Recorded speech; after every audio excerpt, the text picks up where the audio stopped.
Hello, you're listening to Otaku Spirit Animecast. My name is Andrew, and I'm joined here with Chris. Yo. Today's episode is our fall 2022 anime season preview. It is time, Chris. It is time for us to look through the season, find out what's coming up. It is an absolutely, I say this every season, but I'm going to say it again, absolutely insane season of not only returners, kind of similar to the summer season, but some really big, heavy hitters that are coming around. But yeah, I think we're all here for Bleach. Bleach is coming back, Chris. Yep. Bleach, Spy X Family, just so much crazy stuff. Chainsaw Man, it is... If this season was crazy, next season is going to be even more crazy. I think we have like 27 some new shows, plus we have like, I don't know, 10 or so returning shows, so it's crazy. But yeah, as usual, for our preview episode, what we do is we go through all the shows of the season. We'll start off with the new shows, the stuff that doesn't have like previous seasons or whatever. We'll go through all those. We'll talk about pretty much the name, the synopsis itself, who's working on it, any interesting people that are behind the scenes, like directors, series composition writers, script writers, possibly who's streaming it. We got pretty much, I don't know, about half of them already have their streaming service kind of announced for it. So, and then we'll talk a little bit about the trailer itself and our thoughts on what we're seeing so far. So, yeah, without further ado, since it's going to be a longer than usual podcast, which I'm sure that many appreciate, let's jump right into it. Let's kick things off with, obviously, the elephant in the room, which is Chainsaw Man. Yes, Chainsaw Man is coming, finally. MAPPA has, I don't know, it was like 2 years ago they showed us a trailer for it. It looked like it was, like, at least somewhat done already. So it was like, okay, when is this going to come out? But yes, fall. It's finally coming. This one, the synopsis is, Denji is a teenage boy living with a chainsaw devil named Pochita. Due to the debt of his father leaving behind, he has been living rock-bottom life while repaying his debt by harvesting devil corpses with Pochita. One day, Denji is betrayed and killed.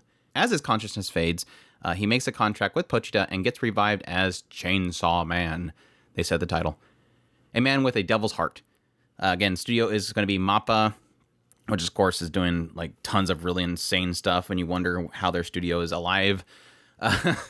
Sources of manga, genres are action adventure, and the scriptwriter on this one is Hiroshi Seko, who did Ajin, Jujutsu Kaisen, Banana Fish, Attack on Titan, and Summertime Rendering. So good stuff there. I think the director's pretty new, but yeah, this one of course will be streaming on Crunchyroll, as it seems to be. This seems to be like their big heavy hitter. Like this is going to be the one they're going to be advertising everywhere when it starts airing. So be ready for those YouTube commercials and stuff, because they're going to probably hit it hard. So what is your thoughts? I don't remember if we've talked about Chainsaw Man too much on the podcast. I can see the excitement for it, for sure. I'm not sure if I'm going to jump headfirst into this because of the darkness and the dark tone of it. There is one character that I'm highly interested in seeing, but I don't know if I'm going to sit through all of it just to get to her. Is she like later on in the manga or something? I don't know. Her name is Urusei, and her character artwork really caught my attention, and I'm very interested in her. But that was about one character versus an entire dark show. I don't know if is it worth it? Yeah, it definitely has the Jujutsu Kaisen polish. That's for sure. It definitely reminds me of Jujutsu Kaisen. Obviously, much more violent and bloody and gory. So I've been pretty. I don't know. Obviously, the trailer is hype. It's very hard not to get hyped by the trailer. The trailer looks insane. The animation's insane.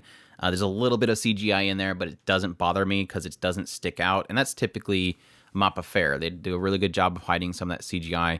But I think I've been trying to, despite the hype from the trailer, keeping my expectations low. Because it's one of those ones where it's kind of like Jujutsu Kaisen, where it's like, because MAPPA puts out a crazy CGI or crazy trailer, everybody gets super hyped. They say this is going to be the next greatest thing ever. And then I go to watch it and I'm like, yeah, it looked great. There was some cool action scenes, but I can't say that I'm like, we're not talking like crazy storytelling here. It's literally the typical shonen fare. Here's why he's overpowered. He can't use it too often, otherwise it'll take over him. And he's got to collect these things. Enter school. Like, I don't know if Chainsaw Man's gonna have him like suddenly join a demon school or something, but we'll see. But I just want to keep my expectations down. That way, when I watch the show, I can be impressed and I can be excited. But for now, it looks hype. I cannot deny that it looks hype. Visually looks very stunning. So Probably that alone is going to make it really great. Now, I think that they've already talked about that. I think the director or somebody or producer, somebody is already like, they want to do like all of this mangaka's work. They obviously want to do the next chapter of Chainsaw Man on the future. So keep your expectations in check, because everybody says that. Like, every director would love to keep making everything. That's called them saying, yes, I liked working and I'm being paid well here. So don't take their word as like this is going to happen, but it obviously seems like there's some passion at least behind it, and that's a good thing. So if the creator, or the director, or whatever has passion for it, that means they're going to do a good job of it. So looking forward to that one. Definitely awesome. Chainsaw Man. Look forward to that one. Moving on. Let's move on to some fun stuff. We have Reincarnated as a Sword. Tensei Shitara Kin Deshida. This one is Reincarnated as a Sword, which is some isekai protagonists are reincarnated as powerful warriors or skilled wizards, but our protagonist was reborn in another life as a sentient sword. He's taken up by Fran, a desperate girl fleeing from evildoers, intent on selling her into slavery. With her new weapons, help, and guidance, she's able to strike down her captors and secure her freedom. Together, this unconventional master-student duo embark on an epic journey to liberate those in need and exact justice on the cruel of heart. So, pretty much, what was it, the Isekai Skeleton Knight guy? Where it seemed like all he did was save women from evil people. But this one's got a cute cat girl and not an elf, which I'm all for, because cute cat girls are much better than elves. Sorry for all the elf fans out there. Studio C2C, source is light novel, genres are action, adventure, fantasy. The director is Shinji Ishihara, who did Tsukimichi Moonlight Fantasy, Log Horizon, and Fairy Tail, and this will be streaming on High Dive. So good stuff there. I'm already, this was one of those ones where it's like, I don't know how I feel about Isekai Sword, but cute. I've had a harsh life, cat girl, rising up out of the ashes. Yes, I'm for it. She kind of reminds me of the girl from How Not Summon Demon Lord. What was her name? Rem or something like that? She reminds me of her.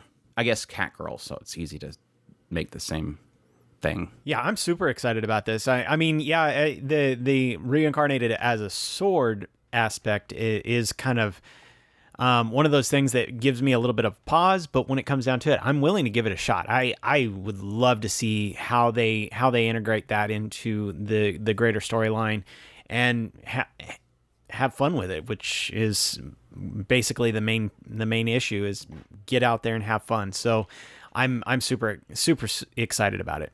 Yeah, and cat girl, right? Cat girl. I didn't hear you say cat girl, so I just want to make sure you're acknowledging the cat girl. By far, I easily acknowledge the fact that there is a kimono mimi of any sort. It automatically is probably going to be top. Is it kimono? I thought it was an echo mimi. Well, it's neko mimi. Kimono mimi is just animal ears in general. So that's the thing I think that's so great about this season, is there's so many animal girls this season, which I'm like, yes. like the thing I always complain about with like so many seasons is like, where's all the cat girls? Like, Japan has created this amazing thing known as cat girls, and you just don't see it enough.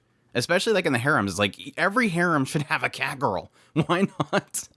But like I said, this season really does seem like they're ramping up the animal girls. So I'm super pumped for that, because that's a necessity, obviously. So, but yeah, that's Another World as a Sword, or Reincarnated as a Sword, or Tensei Shitara Kin Deshita. Moving on, we have BlueLock, our first sports show, and I think there's Yowamushi Pedal in this season, but no, one of the very few sports shows this season, which is BlueLock. After a disastrous defeat in 2018 World Cup, Japan's team struggles to regroup, but what is missing? An absolute ace striker who can guide them to the win. The Japan's football union is hell-bent on creating a striker whose hungers for the goal and thirst for victory, and who can be the decisive instrument in turning around a losing match. And to do so, they've gathered 300 of Japan's best and brightest youth players who will merge to lead the team. And will they be able to out-muscle and out-ego everyone who stands in their way?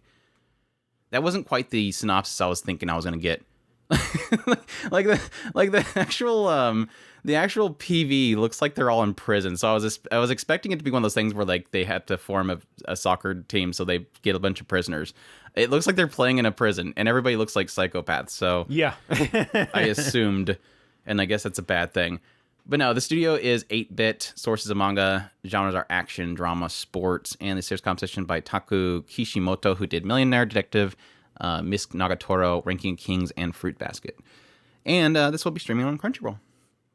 I have to admit, PV Mad turned me off on this show. I had heard like whispers here and there when this was first announced that everybody was like, yeah, great, awesome.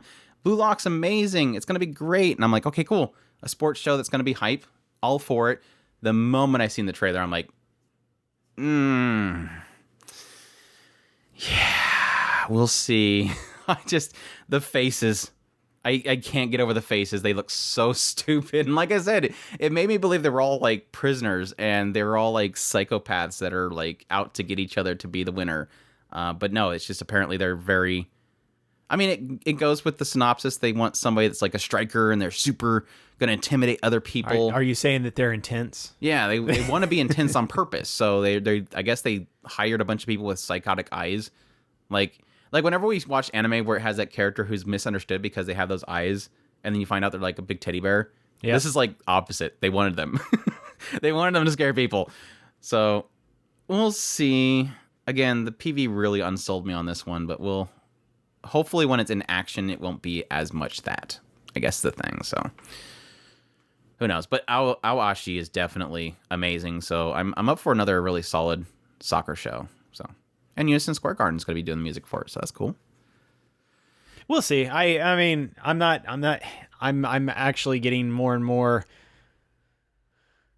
not as excited about sports anime as I used to be. So, but I will give it a shot. When was the last sports show that you watched? I guess the Golf Girls, but that doesn't count. That doesn't count. The Golf Girls doesn't count. That's the thing, is it had an interesting twist that made me want to keep going on it. And then that's the cute thing. Girls. But no, what I mean, like, not necessarily like straight mill sports show. Would it be like the sumo one? Was that the last sports show that you watched? Possibly. Inazuma or whatever. That's crazy. I did technically suggest Awashi, but we're now 2 cores into it. I'm not sure if Chris is going to have the time to go back and binge that entire series at this point, but it definitely was a breath of fresh air for me, honestly. Well, I watched Remain 2, and that was really good too. So I don't know. I think I watch a sports show every season, maybe every other season at this point. It's hard for a sports season or show to get me. So yeah, BlueLock, check that out if that sounds interesting to you. Moving on, we have the Eminence in Shadow, or Kage no Jitsu Ryukusha ni Nari Takute, I guess. One big fat lie and a few twisted truths. Even in his past life, Sid's dream wasn't to become the protagonist or a final boss. He'd rather lie low as a minor character until his prime time to reveal he's a mastermind. Or at least do the next best thing, pretending to be one. And now that he has been reborn in another world, he's ready to set on a perfect conditions to live out his life to the fullest. Armed with his overactive imagination, Sid jokingly recruits members to his organization and makes up a whole backstory about an evil cult that they need to take down. Well, as luck have it, these imaginary adversaries turn out to be the real deal, and everyone knows the truth but him. Okay. He's going to make up a bad guy and then comes to be true. Like, there's an evil cult that actually exists in this neighboring country and we need to take it down. And then, oh yeah, there is actually a cult. That actually does sound kind of funny. So I'm actually on board on this one. So I've had a back and forth on this show. Before that, studio is Nexus, source of light novel, genres action, comedy, and fantasy. The director and series composition, all those people, I didn't see anything special there, but yeah, I of course, for all this stuff, I did a live stream where I was putting together my outline. I do that now because it's a lot more fun talking to people at the same time, and they can point out things that I maybe miss. And when I watched the PV for this, I'm like, this kind of looks like it's being super edgy and dark. So I don't know what they're going for here, because I know they're not going to get dark, but it seems like it's trying to be dark. And I didn't like that. And then somebody points up and says, but it's a comedy. And I'm like, wait, this is a comedy? It looks like it's trying to be an edgy, dark fantasy show that's not going to be dark or edgy because obviously anime really doesn't like to be dark, edgy with fantasy. And yeah, when I realized it was supposed to be a comedy, I'm like, well, then the PV sucks. Like the PV completely rubbed me the wrong way. So now that I know it's supposed to be a comedy, I'm a lot more open to it. I've heard a lot of people say that the light novel is hilarious. And so with that said, I am excited for it. I just think they sucked at the PV, I guess. I mean, the PV is great. It's just it's trying to portray something I don't know that it's going to actually be. So, with that synopsis, it makes a lot more sense. The idea of him trying to create this extravagant thing, and then lo and behold, it's actually there, and you have to deal with it. So, we'll see. This is. I would say this is Chunibyo, the anime, but we technically have had that a couple times. So. This is Chunibyo if it actually happened. Right. He's delusions of grandeur, but oh crap, now I got to do it. That kind of thing. So yeah, I'll be looking forward to it. Like I said, I think I had a bad first impression on it, but I hope that they actually have something solid here that we can check out. So I'm looking forward to it. And again, that's the Eminence in Shadow. Moving on, we have Urusei Yatsura. It's back, Chris. I'm super excited. This and the PVs are amazing, so it's got my hopes high for it. So, yeah, for those that don't know, synopsis is Tokyo, Tomobiki Town.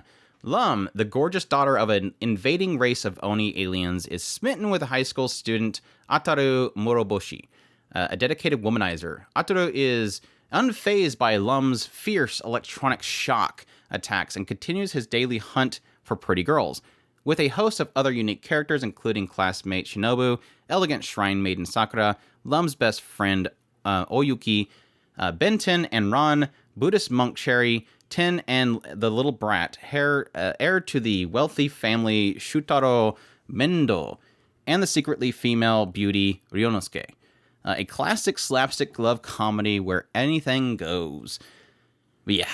This one's being done by Studio David Productions. Sources of manga. Genres are comedy, romance, sci-fi, supernatural. The director is Yasuhiro Kimura, who's known for doing 3D Street Colors and JoJo's Bizarre Adventure. And, of course, the creator is Rumiko Takahashi, who, of course, is known for Inuyasha, Ranma 1/2, My Singing Kako, which are all absolutely amazing classics. So, yeah. Are you hyped? I don't know. Another one I'm not sure if I've talked to you about this one too much. Super excited about this. It's one of those that of course is going to hit all those nostalgia vibes for us. It's definitely one of those that seen a lot of it, but not all of it. And I can't wait to just get a complete package. And plus the getting it kind of revamped and updated to the newer stuff is just gonna make it even more better. I'm sure. It's so funny as the trailer's playing muted. I can hear dotting. I can hear dotting. They chose this is one of those great things. It's like just based on the PV, I know they love this franchise. It looks great. It's taking the old style and it's modernizing it. The visual style is modernized. It's kind of similar to Ushio and Tora when they redid that one. Just it felt like a modernization of an older classic, and with the seiyuu behind Araragi as the main character, which I'm like, yes, perfect character to choose. They have so many great seiyus that are working on this project. It looks like exactly what I would want in a remake. So now, as to if that actually turns out when it actually airs, that's the big question mark. But everything I'm seeing about this right now has me extremely excited to see how they modernize it. Yes, obviously, I would hope that they would help with the pacing and all that kind of stuff to more modernize that aspect of it. But either way, I'm super pumped for it. Technically, Lum is like one of the OG waifus. Like before memes was a thing, she was all over the place with so many pictures. She is literally like one of the first. The whole leopard outfit and everything. Obviously, Oni, so it makes sense. But yeah, I'm super pumped for it. Really excited for it, and cannot wait for it to come around. It's supposed to be 2 cores, I believe, but they're gonna have a split core for it. But either way, I'm jazzed for it. Was it only 2 cores? Or was it 4 cores? Yeah, 4 cores. Oh yeah. So it's gonna run for a half a year and then have a split. But yeah, that's Urusei Yatsura. definitely looking forward to that one. I guess that technically could be in the returning shows segment of our podcast, but it's technically a reboot, so it's starting over. But yeah, moving on. Shinobi no Ittoki, or Ittoki the Ninja.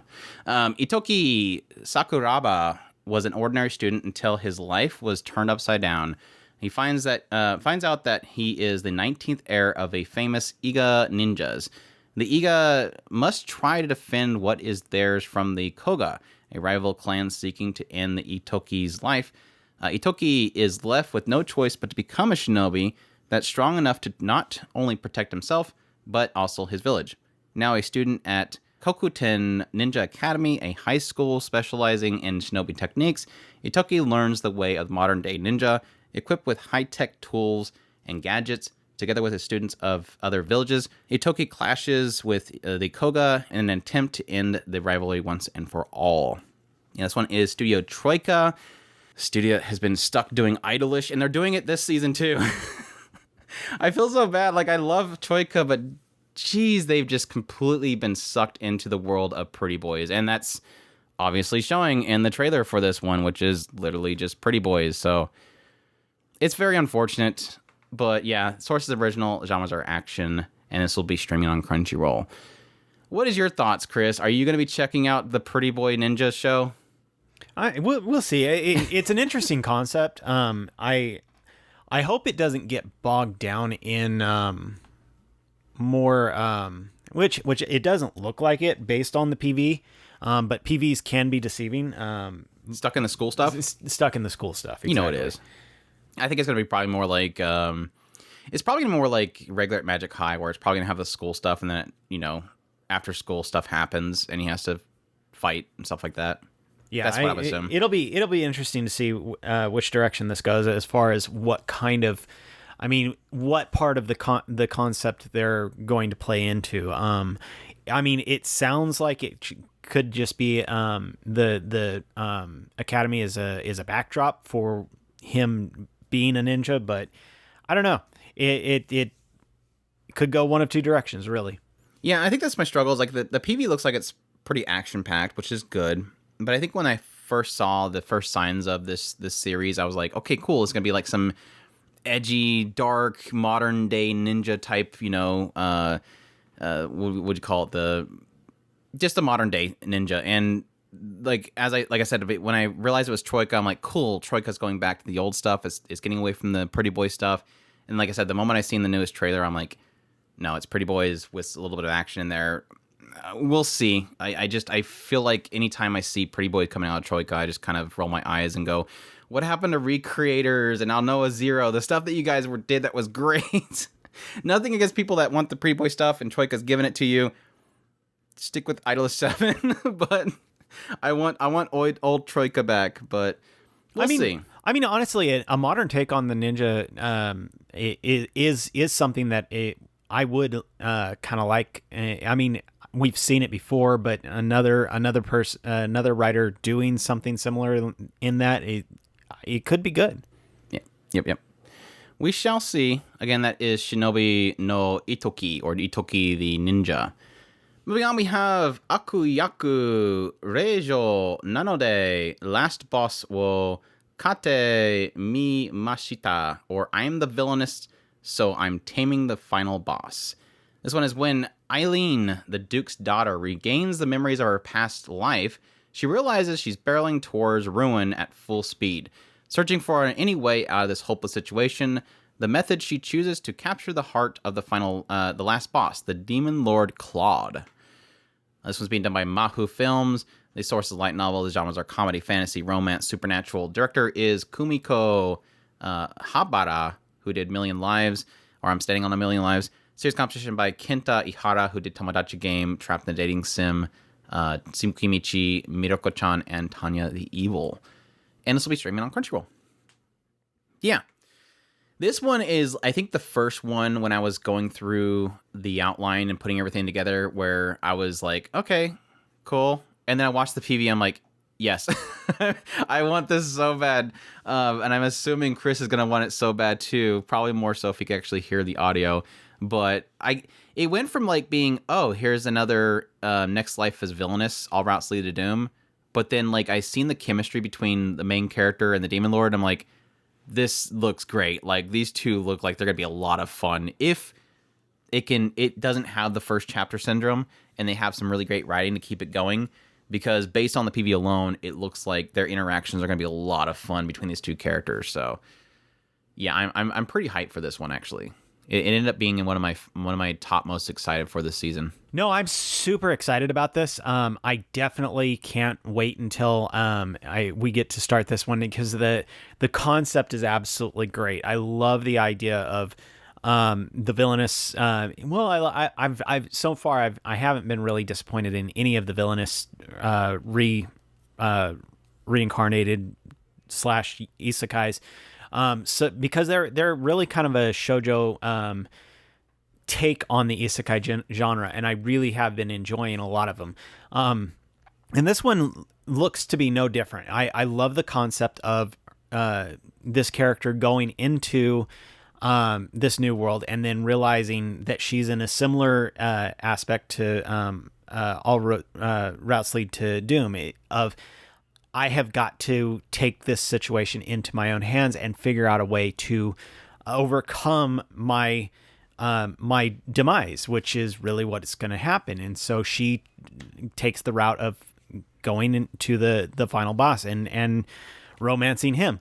I love that concept, and I can't wait to see what kind of chemistry we got. Like Andrew was saying, he's excited about the chemistry. That gives me even more hope. So yeah, love the idea, love it. Can't wait to see it. Yeah, maybe wonder if I'm assuming that it's going to be another case like that where she's reincarnated and she realizes she's in the game world. The only other thing I can think of is that she's gotten memories of her past life, and her past life was like a jump back in time. Like she lived up to the point where she died, and then she gets, reincarnated back to the past, and then she gets to play it again. I'm assuming it's probably going to be that she knows the game and she knows that she's the Villainess. So we'll see though. Looks like a lot of fun. Definitely looking forward to that one.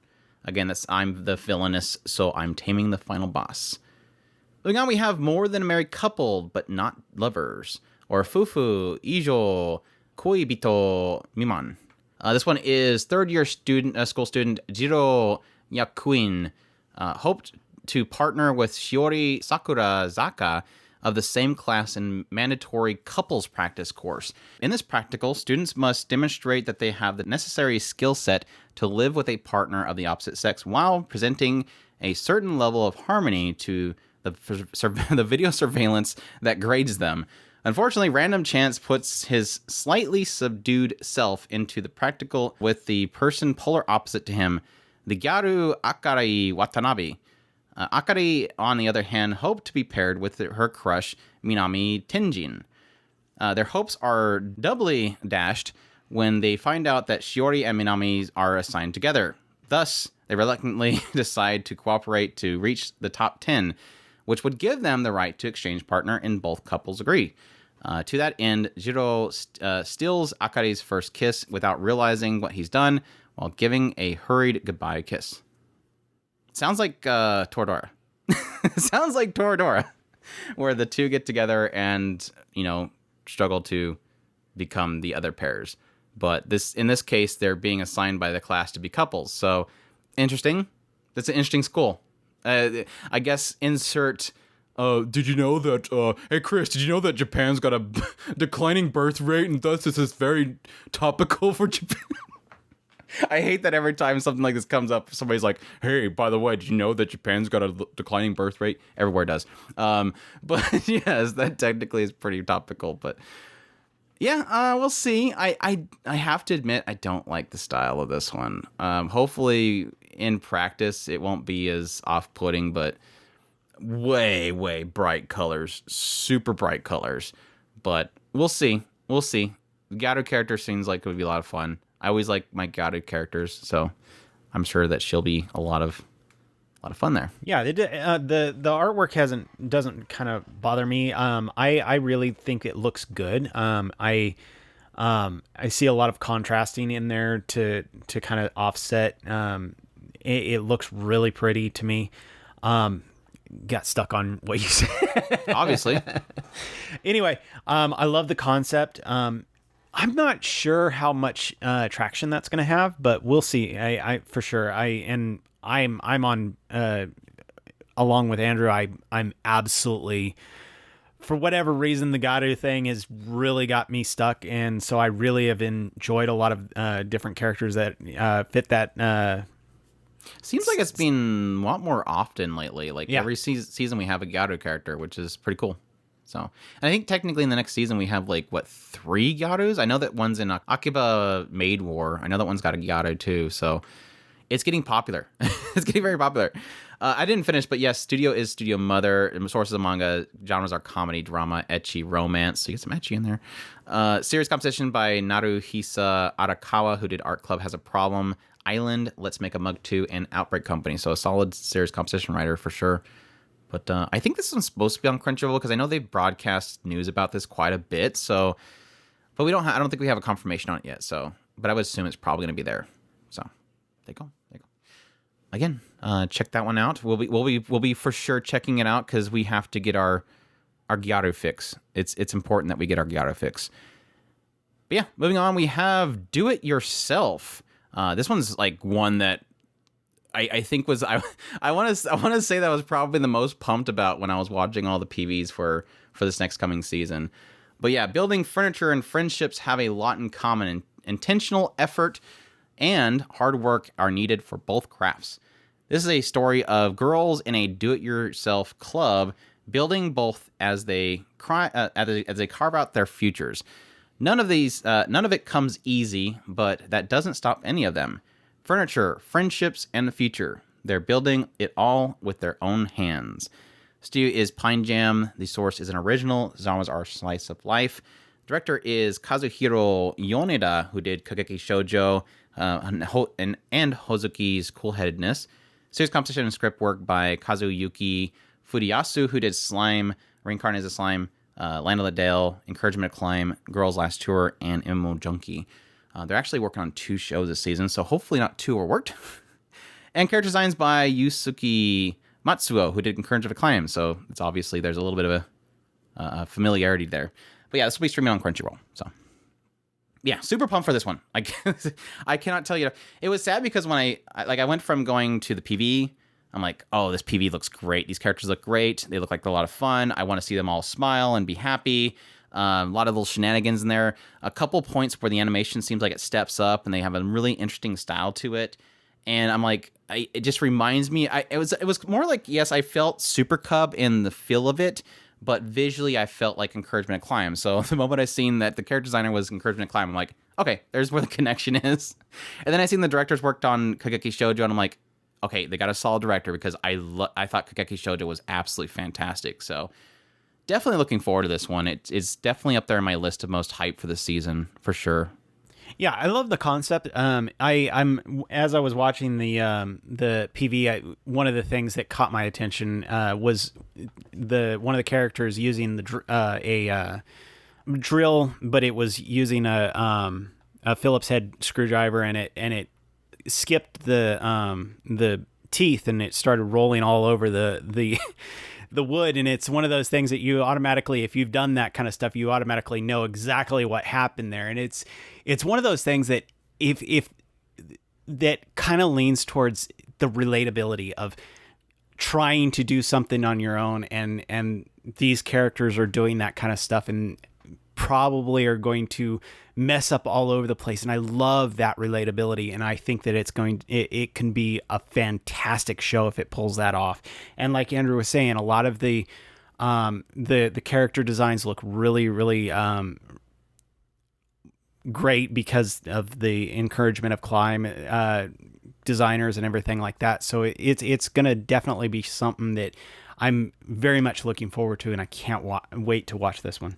Yeah, I think there's something special about what they're technically presenting with the show as this idea of, building your own stuff while at the same time friendships, is because I'm not like the best person at creating things, but I'm the type that I'm just going to keep trying until I can actually figure it out. The only way you can learn how to do stuff is just by doing it. You got to apply yourself and try it out. And I think it'll be a lot of fun watching them as they kind of explore that, because there's nothing more gratifying than crafting your own thing. A lot of the shelving and stuff that I have in my videos, when people watch my videos, that was all handcrafted by me. And it's one of those things that as you do it more often, you realize what you did wrong. And the next time you do it, you do that, you fix that issue, that mistake. And hopefully they can kind of portray that with them learning and honing their craft while, again, making friends and stuff. So definitely looking forward to that one. Super excited for Do It Yourself next season. Next one we have is Raven of the Inner Palace, or Kyuu no Karasu. This one, deep within the Inner Palace lives a special consort who does not serve the Emperor despite her position as a consort. She is known as Raven Consort. People who have seen her say that she looks like an old woman, while others say she looks like a young girl. Stories tell of her use of mysterious arts and how she can take on any request, be it death curses or finding lost things. Koshun, the current emperor, goes to visit the Raven Consort with that intention, without knowing that the fated meeting will become a taboo that it will overturn history. This one's being done by Studio Bandai Namco Pictures. Source is a light novel. Genres are mystery. So the director is working on it is Chizuru Miyawaki, who did Gintama. That's pretty much it. Bunch of Gintama, which is good. Definitely an awesome director. So, yeah. This one I'm mixed on because the PV looks amazing. And it's the only genre they have is mystery, and I'm always out for mystery. So it looks like a period piece mystery with this whole concept, and it's like one of those ones where it's like, okay, if there's something good here, like there's a good story here, and you have the genre as being mystery and the beauty that is in the PV itself, sign me up. I am super pumped for it. But at the same time, period piece things like this can be really boring if there's nothing like significant there. I've heard a couple whispers that the light novel series is really good, so I'm going to hope that it turns out fantastic, but it's just one of those ones where it's like, I'm going to have to wait for probably 4 episodes. Well, I don't know. First episode can knock me away. I'm open to it, but it might be one of those ones where like give me 4 episodes and I'll be able to tell if this is probably going to be something that's going to be like a hidden gem in the season, because obviously stuff like this doesn't really get much attention outside of like us. Yeah, right. It's like, and despite everybody complaining about there's nothing but isekais, and it's like, are you watching this? No. Then why are you saying there's nothing but isekais? You don't watch any of this other stuff that's out there that nobody gets attention to. You would think. I mean, that goes into a different issue. Ranting. Stop. I'm stop. What is an ODA? What is an ODA? These classics that nobody watches but us. Anyways, I'll let you guys know if it's amazing. It does. It's one of those that for sure it's going to be one of those one side or the other. It looks amazing. I love the grace. They actually show it. I didn't realize that. The synopsis talks about that some people say that they see her and they see a young woman, some see an old lady, and they just show the shot where she's going through the village and she looks like she's got wrinkles. So I'm wondering what that's all about. It definitely is one of those that looks like it could go one way or the other. It, like Andrew said, it does look amazing, and some of the grace shots. She looks beautiful. Yeah. There's some. It feels like there's some kind of a supernatural aspect to it, which could be interesting to see how that plays out. This is definitely one of those that I have definitely got my eyes on. I really want to see where this one takes us for sure. Yep. Looking forward to that one. Again, that's Raven in the Inner Palace. Definitely. Sadly, I don't think we have a streaming service for it. So hopefully, at least maybe High Dive will pick it up. That'd be great. Please. Moving on, we have Mobile Suit Gundam: The Witch from Mercury, or Kiro Senshi Gundam Suisei no Maho. Majo? I guess Majo. Yeah, that's right. Witch. The era is Ad Stella, or AS 122, an era when a multitude of corporations have entered space and built a huge economic system. A lone girl from the remote planet Mercury transfers to the Astacasia School of Technology, run by the Benerit Group, which dominates the mobile suit industry. I hope it's not the typical. They just build mobile suits for economic purposes. They're definitely not weapons, and then they turn into weapons. It's a Gundam joke, sorry. Her name is Suleta Mercury, with a scarlet light burning in her pure heart. This girl walks step by step through a new world. Studio is obviously Sunrise. The source is original. The genres are mecha and sci-fi. The director is Hiroshi Kobayashi, who did Kisniver and Spriggan, the new Spriggan. Script work by Ichiro Okuchi, who did Code Geass, Akito the Exiled, and Kabaneri the Iron Fortress, as well as Skate Infinity. So, yeah. Can I say it? Super pumped. Like, super pumped. Another Gundam TV series that we've not had in, like, forever. I mean, we had Amime, but that's not really a Gundam. It wasn't a Gundam. It was just, like, some thing with their side Sunrise group that did that one, but I'm super pumped for another Gundam. I cannot wait for it. I haven't watched the preview. There's a prelude for it, which is available on, I believe, I don't know, Sunrise's YouTube channel or something like that. Not Sunrise. Is it Gundam Info, I think, their YouTube channel. So I need to go check that out, obviously, before this one comes out. But the last one we got was what, Thunderbolt? TV series would have been Iron Blood Orphans. But yes, we had since then Thunderbolt and weren't we supposed to be Origins as movies.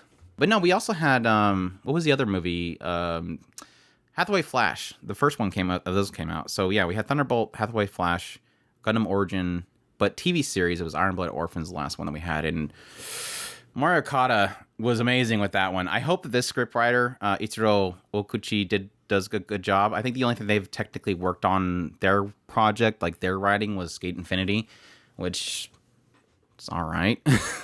It's all right. It's definitely not a Gundam.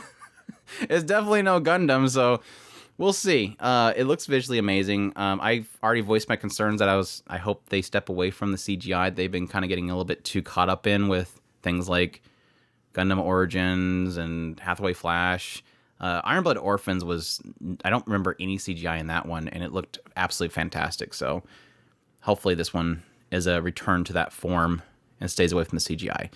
And yes, first time female protagonist character. That's important too, right? She looks great. I can't wait for her story.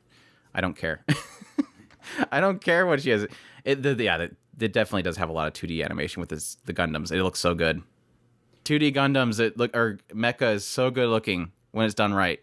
So good looking. I am very excited about this. I definitely want to give a shot to the idea of a new Gundam. No matter who writes it, and this one is definitely one of those that I can't wait to see the direction that they go with this one. Like Andrew said, it's been kind of a while since we had a good new. You got two negatives there, man. It's been a while since we had a new Gundam in there in its own series. So yeah, I'm hoping for the best on this one for sure. Yeah. Good stuff. Again, Gundam, The Witch from Mercury. Looking forward to that one. And again, for those that don't know, make sure to go out there and watch the prelude story, because apparently it's basically supposed to be a lot of setup. So getting all the setup stuff out of the way.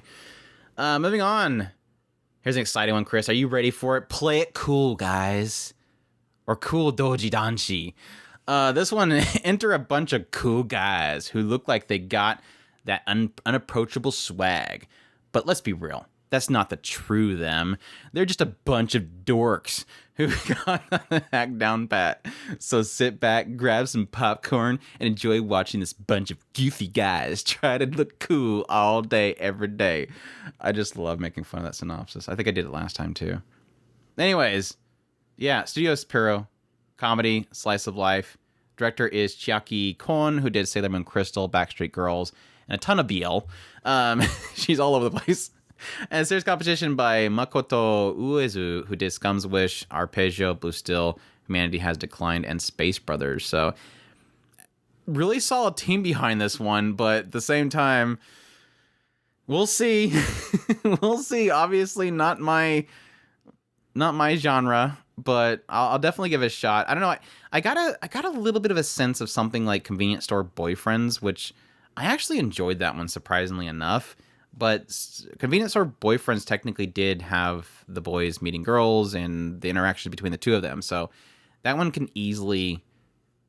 That one had that to help it. That chemistry between not just the guys, but also the relationship they were kind of forming with girls.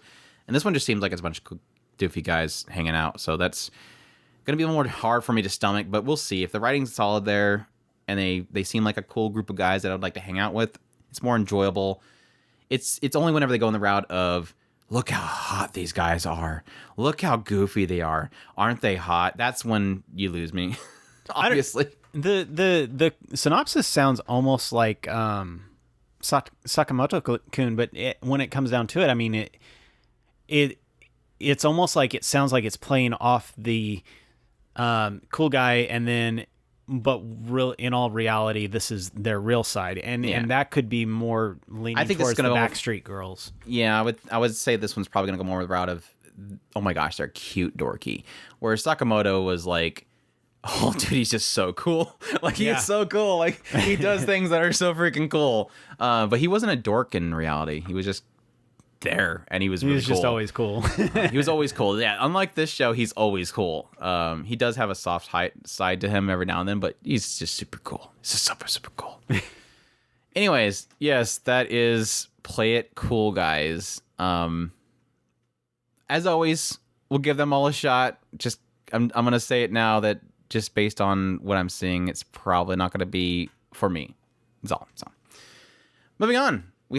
I've somehow gotten stronger when I improve my farm-related skills, or Nomen, Kenren no skill, Baka, Agatetara, Nazeka, Suyoku, Nata. What a difficult title. Al Wayne. I just read that whole title, and I probably butchered it, and then we have Al Wayne. Why not just be like Frank Bob? Al Wayne loves farming, and we don't mean the video game sim. He wants to be a literal farmer, but in the process of improving his agricultural skills, he somehow winds up maxing out his overall character stats. He's superpowered in the most unexpected of ways, with abilities even the strongest of heroes would envy. Alas, he is his name's not Alas. Alas. All he wants to do is an idyllic farmer's life. But with demons and monsters invading the realm, Al may have to take up the mantle as hero just to keep his dreams from withering away. Seems like trapped in a dating sim where like he just wants to be a mob and he's like, crap, I gotta get involved. This is the one with like the famous I chucked a carrot at a dragon and it exploded PV. Studio is ACAT. Source is light novel, genres are adventure, fantasy, slice of life, and the series composition by Toko Machida, who's done a lot of really incredible stuff. We've kind of highlighted her a ton of times. She's really good at what she does. So, yeah, Stream Mountain High Dive. Your thoughts, Chris? Are you excited for my next life as a farmer? I absolutely am excited about this. This is one of those where I love the concept of this. What the character wants to do, and then kind of getting dragged into something else, and still has that ultimate desire of, this is what I really want to do. So that conflict between wanting to do one thing and having to deal with something else, I love that idea, and I kind of want to see how they play that out, and hopefully they balance that well, of where the farmer thing being his main goal, and still, not being completely dragged away from that. I do love the idea of the kind of mundane aspects when it comes to these isekais, of his main focus is farming and doing the farming thing while still doing the adventuring thing at the same time. So I like that idea. I kind of want to see that work out. And hopefully that it'll all balance well. Yeah, I think the only thing that the concept of it sounds fun. I think it's kind of sucks that we have this. We're going from like pure fantasy fulfillment isekais where people get overpowered isekai and they go around and everybody says sugoi. Then it seemed like we were trying to shift into like more slow life isekai where I got reincarnated in the world, but I'm not fighting the demon lord. But it's kind of in that middle area where it's like can we just do one or the other? Like, can it just be him being isekai, being a farmer life and enjoy life? But no, we have to have him be overpowered and fight bad guys. I will say, because Andrew's the big snob guy, PV does not look good. It moves. It has something happening in it, but it's very, very minimal animation, and most of it's just kind of sliding stills. There's CGI enemies that he has to fight. It looks rough. And typically when you get a PV, it's like the best of best animation they have for the show itself. And to see them slipping up in the PV is kind of scary for the quality of the show. So we'll see if ACAT can somehow manage to make a functioning show, but it looks rough. So that's unfortunate for it, but we'll see. We'll see if it doesn't. Even if it looks rough, it can still be a great show. Don't get me wrong. It's just when you don't have that, you're going to have some really good comedy and storytelling. That was the argument that I made early on with Konosuba. When I first seen that show, I was like, "Ooh, what is this, Dean? What are you doing?" And then it worked. Like, they made it make the characters' expressions knock the comedy out of the park, and the writing was phenomenal. So I was like, yes, let's do this. I'm happy. So we'll see. But yeah, that's I got overpowered and became a farmer, and then threw a carrot at a dragon to make it explode. The anime, which is coming up next season, so I'm looking forward to that one. Moving on, it is time, Chris. It's time that we talk about Bocchi the Rock. One that I think the moment that we heard about it, we were like, yes, Bocchi des, Bocchi des, Bocchi des. Bocchi the Rock. This one is Goto Hitori. Is a high school girl who started learning to play the guitar because she dreams of being in a band. But she's so shy that she hasn't made a single friend. However, her dream might come true after she meets Ijichi Nijika, a girl who plays the drums and is looking for a new guitarist for her band. This one's being done by Studio Cloverworks. Yes, I just realized I opened up a trailer and the trailer has nothing. Yeah, genres are comedies, music, slice of life, based off of manga, series composition and script work by Erika Yoshida, who did Tower God and Trickster. So we have, I want to say, 2 strikes here. Obviously, Cloverworks, I'm super excited. Underdog character who's, has issues with getting out there. She's trying to overcome her issues, using music to do that. I'm all for it. The character designs look fantastic, but the obvious elephant in the room is we don't really have a really good team working on this project. Trickster's not a good show. Did not enjoy Tower God. But yeah, the big problem is that we are... Oh, there was one. I think this one actually had something in it. We're literally a few weeks away, and I don't think we really have seen much of the show. We're a couple weeks out. We haven't really seen anything of this show except for the characters and stills. Like, most of the PVs that we've gotten has just basically been like text on the screen and then character art for the characters, and then enjoy the show later, which is concerning when, again, we're literally a month out. So yeah, I don't know. I love the concept, the underdog kind of feel of this concept is definitely prevalent, and a character who's overcoming their weaknesses and becoming something that they strive for is definitely a thing that I really want. I mean, the whole idea behind, why we put the two together of Bocchi des and this one is because Hitori no Bocchi was definitely one of those who is a character who is striving to overcome her shyness. The underdog. Yeah, for sure. And so having it in a idol-esque type K-On play on it, I'm for sure I'm on board with it. Yep. Definitely excited for it. And I think probably, obviously, the biggest thing that has me excited for it is Cloverworks. Cloverworks has pretty much become my new Dogokobo. As Dogokobo seems to be introducing their B team a lot lately and not really as good as they used to be. I used to be very hot on Dogokobo and suggesting every single one of their shows, and then they had literally it felt like a year of just this isn't them. Where's the quality anymore? Where's that great quality they put in their cute girls doing cute things type stuff? And Cloverworks has kind of come in and said, hey guys, what's up?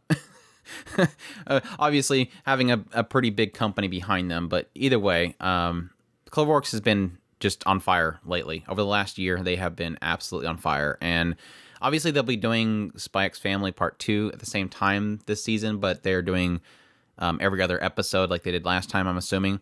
So hopefully they have plenty of people to work on this project as well, because they did the same thing, I think, during that airing. They had 2 shows they're working on. So, yep, Cloverworks, I'm hyped for it just based on that alone. And again, the premise seems really fantastic, so I'll be looking forward to that. So, yep. That's again Bocchi The Rock. Looking forward to that one. Moving on, we have Beast Tamer. This one is because Rain, because Rain was a weak and simple beast tamer. He was expelled from his heroes group, but that didn't stop his desire to become an adventurer. By taking simple quests afterwards, he has a destined encounter with a strong cat girl. This one is Studio EMT Squared. Source is a light novel. Genres are action, fantasy. Director is Atsushi Nigorikawa, who did Love Tyrant, Between the Sky and the Sea, oof, and Animated Training. I think Animated Training is the only one there that I know Chris loved Tyrant. So, series composition by Takashi Aoshima, who did Onipan, Kakushikoto, Uzaki-chan Wants to Hang Out, and Kuma Kuma Kuma Bear, as well as Uzamaid. So, pretty solid series composition writer. This will be streaming on Crunchyroll. So, yay, cat girl. Give more cat girls. Give me all the cat girls. 2 shows with the main heroine character as a cat girl. So I'm super pumped for the season, as you can tell. But yeah, your thoughts? Are you on board? More cat girl? Oh, for sure. And this is goes into what I was saying earlier. Another one of those isekais that kind of doing something, a slight twist on it. Is it isekai? Well, it just I'm sorry, fantasy. I was thinking like expelled from the hero's party. I started a slow life in a outside village or something like that. That kind of concept where it's not isekai, but it's might as well be. Kinda be. Kinda. But yeah, I love the concept of the Beast Tamer, which is another one of those classes that hasn't really came into the picture, but except for this season. I don't know. Black Summoner. Yeah, we had not, Summoner. It sorta is, but yeah, we technically had my Isekai Life, which is technically Tamer too. Okay, fine. All of this has been done a million times before, but I'm gonna try this version of it because I want another version of it. So I'm on board. Let's do this. Tamers hasn't been a thing except for this season. Is what is the way you put it. So. No, I thought that was kind of a funny thing because they're kind of doing the same thing as Isekai. Black Summoners were like the thing. My Isekai Life is technically semi-summoner. He's taming slimes and stuff like that, so it's technically Tamer.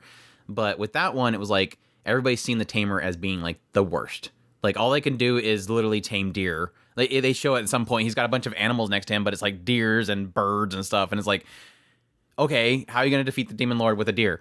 But I think the funny thing that they could be doing with this, I haven't had it confirmed yet, nor am I actually looking into it. I'm going to wait for the show to tell me.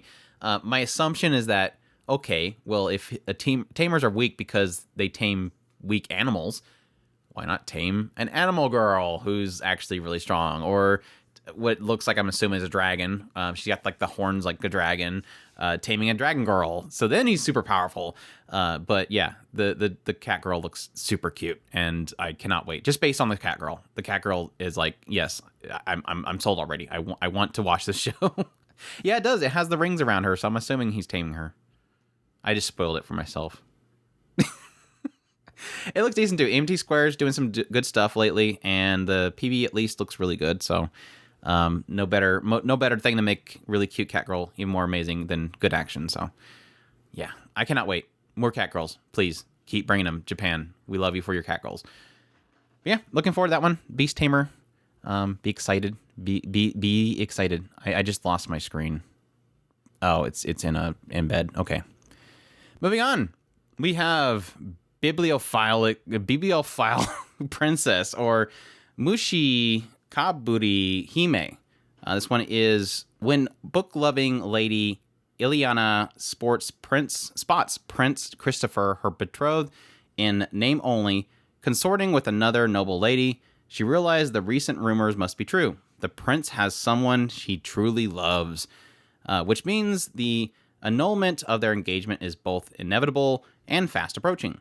What she doesn't realize that this is merely a surface ripple, one of many where the truth runs deep in a conspiracy surpassing her imagination. This one's being done by Studio Madhouse. The source is light novel. Genres are romance.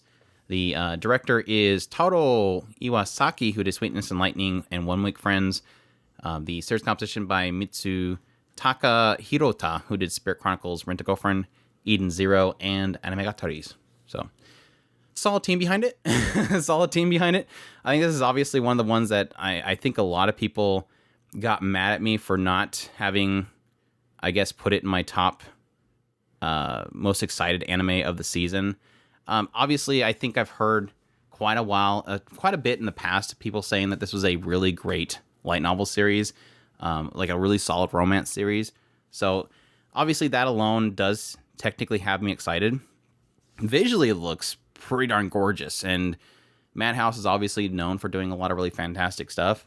And the thing that I immediately noticed, like, I hope this isn't one of those ones where after the first episode she cuts her hair, because obviously she's going to be breaking up with his other prince, and so her way of changing her life is to cut her hair, because my gosh, there's like so much body to her hair, and I'm like, animators are dying right now drawing this. But yeah, she's got a lot of hair, and she looks absolutely gorgeous. So hopefully they don't pull an anime and cut her hair. But it looks amazing, and I cannot wait for a like solid romance. Like, we don't get solid, that's its only drama or its only genre is romance show. So if it can do the romance properly and it turns out really fantastic, I cannot wait for it. So, and like I said, I think I've heard a lot of people talk in the past about this being a fantastic story. So yeah, aesthetic wise, I'm absolutely on board. This looks fantastic. That alone is going to drag me into this. The idea of a romance, like Andrew was saying, a just solid, straight through and through romance is something that I can't wait to see. The drama sounds very interesting. Of the idea of some kind of is her romance with this prince, is it being undermined? So yeah, I would really like to see how a lot of that is going to play out. So yeah, 109% on board with this one. Yeah, at first I was like, oh crap, this is going to be really heartbreaking, isn't it? And then I'm kind of like, okay, well, if the synopsis is anything to be said, they haven't been actually romantic with each other. It's just literally by name only. So it's like, okay, well then I guess I'm not betrothed anymore. But at the same time, it's like, hopefully it's not too heartbreaking, but it obviously seems like she gets her own little Prince Charming, so we'll see how that works out. It's probably going to be one of those things where, like, the guy that she runs into is, like, supposed to marry the one that her betrothed is getting with. Something like that. But anyways, we'll see how it turns out. But like I said, I'm pretty pumped for it, just mainly on the idea that we don't get enough romance. And I think it's about time that we start getting some solid romance in anime. It's obviously a genre that's very, very underplayed recently in anime. So, and I think here recently watching Emma, a Victorian romance, it kind of stirred that in me, like, oh yeah, that's right, anime can technically do romance and do it well. So it's just that we don't get it often, unfortunately. So yeah, looks good, really fantastic. Madhouse, hopefully they pull that off. Let's move on into something more typical. Renai Flops. I think it's Love Flops, I think is the English title. The story centers on Asahi Kashiwagi, a student who one morning runs into a series of unusual accidents on the way to school, all in accordance to a vague television fortune he watched that morning, and all culminating with an unfortunate encounter with a girl. Coincidentally, all the girls he meets are new students or teachers at his school. Asahi's prior knowledge of the girls earns him the suspicion of Yoshio, a self-proclaimed friend of Asahi. After school, he finds a love letter in his shoe locker telling him to come to the cherry blossom tree behind school. Again, accordance to the morning fortune. Asahi heads to the cherry blossom tree to see what awaits him, which apparently is a brief shot of some commando, because he has her quote-unquote napkin, which isn't. The studio is Passione. Source is original. Genres are comedy, romance. I think they do have a manga with this one, but I believe it's one of those ones where they're releasing the manga on the side of the anime. I think it just started, so I think they're obviously trying to sell the manga on the side for some extra dough.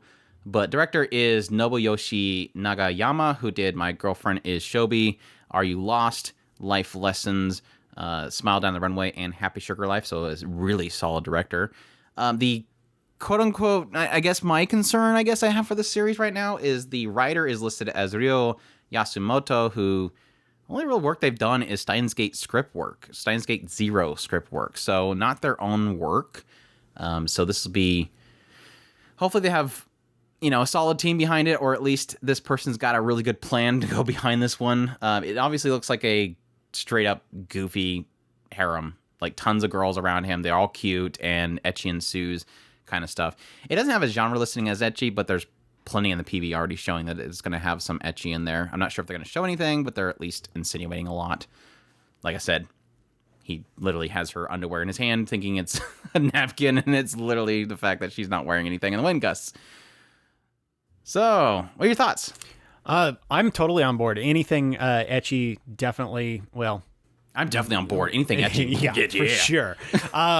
So, and the concept is interesting, at least. The concept of a character who's driven by the a fortune is definitely an interesting pretense. Hopefully, it won't just stop at one time he has this, and he's going to try and balance his fortune in with his future prospects. So it'll be interesting to see if that kind of is the thing that they go with. I think that could be an interesting idea, and so definitely is something that I'm excited about and would love to see how that plays out.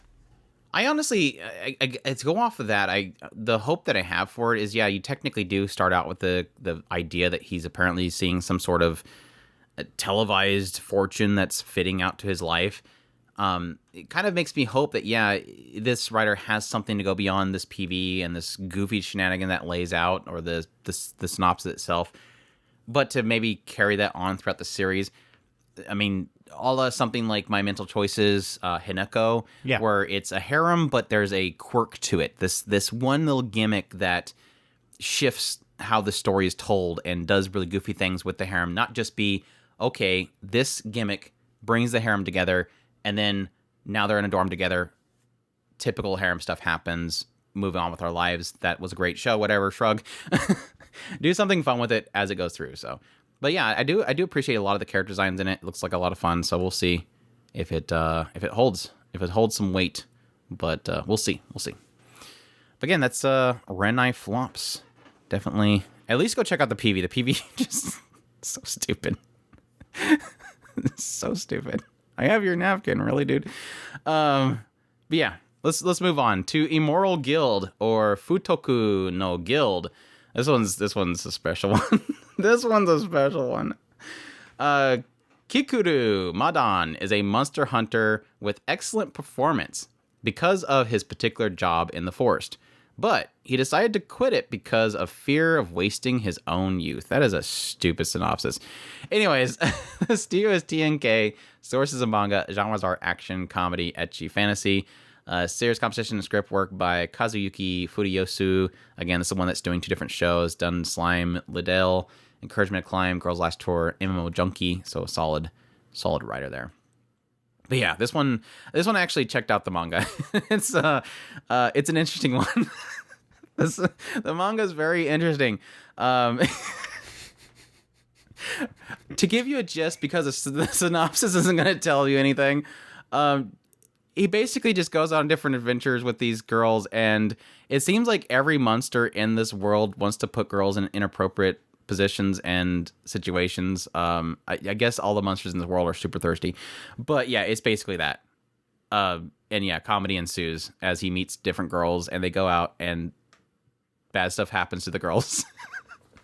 But yeah, I had fun flipping through the manga, and I'll be curious to see how this plays out in the anime itself, because obviously there's even, especially later on, there's a lot of nudity. So I'm curious if this will be censored or not censored. I can't get a grasp on what the broadcast company themselves is known for doing. So if somebody knows, they can leave me in the comments. Let me know if like that particular time slot maybe be more apt for an uncensored version, but it most likely will be censored, especially if it's on Crunchyroll. Probably a censored version, probably stickers. I think there was a shot that showed like a bunch of stickers, so I think they're gonna do the sticker thing, which I hate the sticker thing. But yeah, if you're looking for edgy, this one I think is gonna be the one. Very interesting art style, like very thick outlines of the characters. So anytime there's an ecchi tag, Kancolle. Anytime there's an ecchi tag, I'm completely on board with it. So. No, seriously, it looks fun. I love when Andrew was kind of talking about it, and he glanced over. We had this wolf guy who was holding a girl that completely inappropriately, and it looks absolutely goofy. And it could be a lot of fun with the kind of comedy aspect to it. So hopefully we get some really solid comedy all the way through this, because it looks absolutely goofy, and I can't wait to watch it for sure. There you go. Mm-hmm. He looks like one of those like wrestlers with the mask. Yeah. Anyways, we'll see how that one plays out. That might be one of those ones, depending on where it's actually at. We might have to just download it. I don't know. Mm-hmm. We'll see how that turns out. I mean, it's not super exposing, but like I said, later on, it does technically have stuff shown. So there you go. Immoral Guild. Check that out if that sounds interesting to you. Moving on, My Master Has No Tail, or Uchi no Shisho wa Shippo ga Nai. This one is in Japan's Taisho era. Mameda is a shape-shifting tanuki girl who dreams of becoming human. Mame transforms her outward appearance into a pretty raven-haired human girl and heads into the bustling city of Osaka. However, people instantly see through Mameda's guise, and one beautiful woman ruthlessly says to deject Mameda, "Go back to where you came from." As it turns out, that woman named Bunko is herself a supernatural creature who transformed herself into a Rakugo storyteller. Mameda begs Bunko to become her master and teach her the ways of playing a human. This is going to be done by Studio Leiden Films. They have like 4 shows this season. Please, Leiden Films, don't die. Sources of manga, genres are comedy, fantasy, slice of life. Director is Hideo Yamamoto, who did Strike the Blood, Spec Ops Asuka, tongue twister.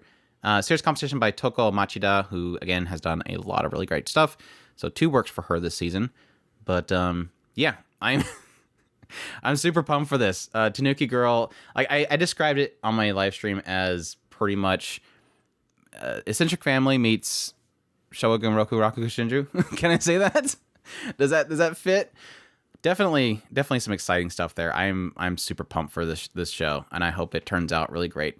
I'm curious if it's going to be more comedy, cute girls doing cute things kind of style with this Shisho character, kind of keeping people straight, or if they're going to be very focused on the Rakugo performing itself, because for those that don't know, Rakugo is basically person goes out on stage, they sit down on their knees on a pillow, and they basically are one person act. They play all the different characters, and they never move their position. They move, but they don't, get up from that position. So it was something that I never really cared for until I watched Shogun Roku Shinju. It became one of my top favorite anime of all time, and the way that Dean portrayed the Rakugo in that performance was amazing. So I'm interested to see how they portray it in this one. So unfortunately, I was hoping the director would be from Shogun Roku Shinju. So we'll have to wait and see. Yeah, it's definitely one of those that has the potential to be a really fantastic show. And I like the concept of it. I find myself leaning more and more towards the stuff that is kind of more slower paced and more just knocking these kind of slice of life ideals out of the park. And that's one of those that this has got the potential to do that, of just being right there, telling the story of these characters, of even if there is this slight aspect of being a little bit of fantasy involved in it, I don't mind, as long as it really does do the storytelling really well. And it looks like they could possibly do that. She's an Inari, isn't she? She did the Konkon thing. She's got to be a Nari. I thought that she was going to be a Tanuki too, and that she was doing a better job of hiding herself than the other girl, but I think she's going to be a Nari or whatever. Yeah, I cannot wait. The style looks great. Visually, it looks really good based on the PV itself. Character designs are fantastic. It's not that it needs to knock out the Showa part, or not the Showa, the Rakugo part of it, but it's just kind of an added bonus to it. Somebody did point out there is a character in the show that is the main guy, same Seiyu as the main guy from Showa. So I was like, oh crap, and Kiku? I looked it up, and yeah, Kiku. The sad thing is, though, it looks like a random side guy, like a business guy or something like that, so I don't think he's going to be an actual Rakugo performer, but I was like, I hope this, like, he just suddenly just goes, hey, let me show you how it's done, and sits down and does it. I'm like, yes. He's got such a unique voice, and he was phenomenal in that show. Oh my gosh, like, easily one of the best performances I've ever seen in anime. So yep, that's definitely hype for me. Definitely looking forward to that. If anything, just for the cute girls doing cute things, some fun little slice of life comedy, obviously. But if it can pull off some really fantastic Rakugo, I need my fix, and I haven't had it since, unfortunately, Showa Genroku. So there you go. That's My Master Has No Tail. Check that out if that's interesting to you. Moving on, management of Novice Alchemist, or Shinmai Renkenjutsushi no Tempo Kei. This one, for a lonely orphan, there is almost only one career path to success. That is to get a national qualification as an alchemist. After graduating from the Royal Alchemist Training Academy, which requires nothing but ability, Sarasa is presented with the rights to a store by her master. After being sent off by her generous mentor, Sarasa sets off on her journey, dreaming of slightly elegant life as an alchemist. But upon arrival, she is shocked to find that the countryside is even more rural than she had imagined. However, even in such a place, she has to manage a store somehow to make a living. This one's being done by Studio ENGI. Source is a light novel. Genres are fantasy, slice of life. The director is Hiroshi Ikihata, who did Magical Circle Guru Guru, Tonikawa, and Seiyu Life. Series composition by Shigeru Murakoshi, who did Gymnastic Samurai and I'm Quitting Heroing, as well as Zombieland Saga. So, really solid team behind this one. So yeah, what do you think? About Atelier Thyza, yes. Atelier Thyza is the I literally, no joke, when I seen the key art for this, I was like, wait, are they doing Atelier I keep saying Atelier Thyza. Are they doing Atelier anime? And no, it was like, okay, never mind. It's still technically alchemy, so I didn't know that it was alchemy until we watched the PV. I'm like, oh yeah, it's literally also alchemy, so it's literally watching the PV, you see that's kind of a lot of what they're doing in here. They're cute girls doing alchemy. Yeah, the character is going out actually hunting stuff, gathering ingredients. You see it. She has this big old barrel full of eyes and stuff like that. And this is absolutely tickling all those things that I absolutely love in the video game side, and that's why I'm super excited about this. The idea of the actual gathering ingredients, putting the ingredients together, coming up with these potions and stuff like that to actually sell in a shop. And this is absolutely one of those. I hope they pull it off, especially with the cute girls doing cute things aspect. It should, for sure. I'm on board with it. You think they're going to have like a big gigantic synthesizing screen come up when she does her stuff? No.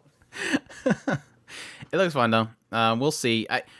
I will admit this is kind of one of those ones where just looking at the PV, I'm like, it kind of gives me the vibes of it just being kind of a very basic cute girl doing something aspect. And to be fair, the PV's not selling me on it. It's like, I just kind of feel like this is going to be one of those shows where I'm like, yeah, it's kind of Kuma Bear.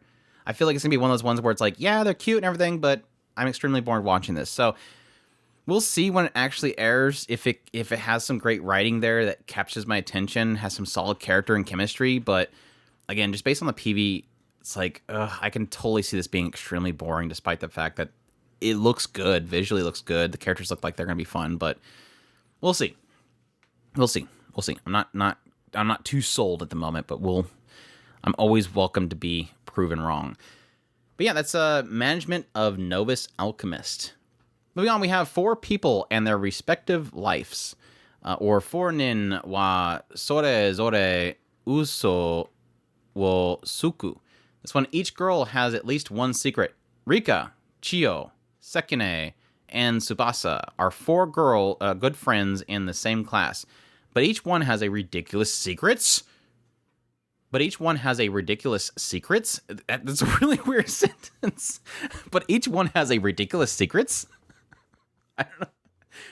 Has a ridiculous secret. That would probably be a better way to put it. But there, yeah. Studio is Studio Flad. The source is a manga. The genres are comedy, sci-fi, slice of life, supernatural. Director is Makoto Hoshino, who did Banished from the Hero's Party and King's Raid. Series composition by Megumi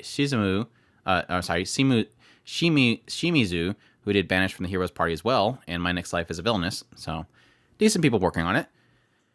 Yeah, this one kind of, this is kind of one of those ones where it's like, at first glance, I was like, what is this? Because like the key art that they released at the very beginning looked kind of edgy and kind of dark. And even the PV kind of had a feeling of being kind of dark and edgy. But then like the moment the next PV comes out, it's like, oh, this is just a comedy. Okay. like I thought that there was gonna be something really dark here. Like it was all about like, this girl, she's actually secretly a ninja. This girl, she's actually secretly an alien. This girl is secretly, what was it? She's a psychic. She can read minds. Esper. And then like it goes to the 4th one, it's actually a dude. And it's like, oh. And what else? like it's like ninja, alien, psychic, guy. It's like, well, okay, that's weird. And then, like I said, the moment that I seen that it's gonna be like full on comedy, I'm like, okay, never mind. All right, my extreme amounts of curiosity for this show just suddenly died. The first 2, it was like, okay, this can be, we can go with this, and then okay, third, I'm not sure what we're going with here, but I'm guessing because I'm watching the PV without sound, so I'm trying to guess what they're trying to say here, and Esper was about the closest I can come up with. And then the 4th one was like, is he this thing that I can't say on YouTube, or the other one would probably be the male characters. And so it was like, which one are we going with here? And so it was like, I'm interested, but more on the aspect of I'd like to see how their comedy pulls off and see if that actually works well with it. So yeah, not super hype, but hype enough to go ahead and watch it for sure. It's basically 4 friends shenanigans at school and Spy X Family thrown in there. I mean, it's basically one girl's an Anya. You have the one girl that knows everybody's secret and everybody's keeping their secret. That's basically what it is. There's literally the Esper girl is Anya. She is going to be the character that's going, reacting this to chick's everything. An ninja? Yeah, and they're keeping everything a secret, and she's over there going, holy crap, she's a ninja? Holy crap, she's an alien? Holy crap, it's a boy? That kind of thing. So we'll see. Like I said, this is one of those ones where I was a little bit hype, and then it kind of died with the PV. But hopefully the comedy will be solid. Hopefully it's not just kind of one note. Oh my gosh, she's a ninja. Oh my gosh, she's an alien, and thinking about doing something alien. That kind of thing. This will absolutely live or die off of that. Whether or not it pulls off that first episode. I mean, yeah, it might pick up the comedy later, but it literally most everybody will go into the first episode, and either they'll love it or they'll hate it, and it will live or die based on that. There we go. 4 people and their respective lives. Moving on. I've been waiting to talk about this show with Chris for a while now. Akiba Maid War. or Akiba Maid Sensho. This one is being done by Studio PA Works. The source is original, being produced by Psy Games. Director is Soichi Masui, who did Sakura Quest and Rascal Does Not Dream About Girl Senpai. That's basically all we know about this show. There's no synopsis available. That's it. Just a really interesting PV.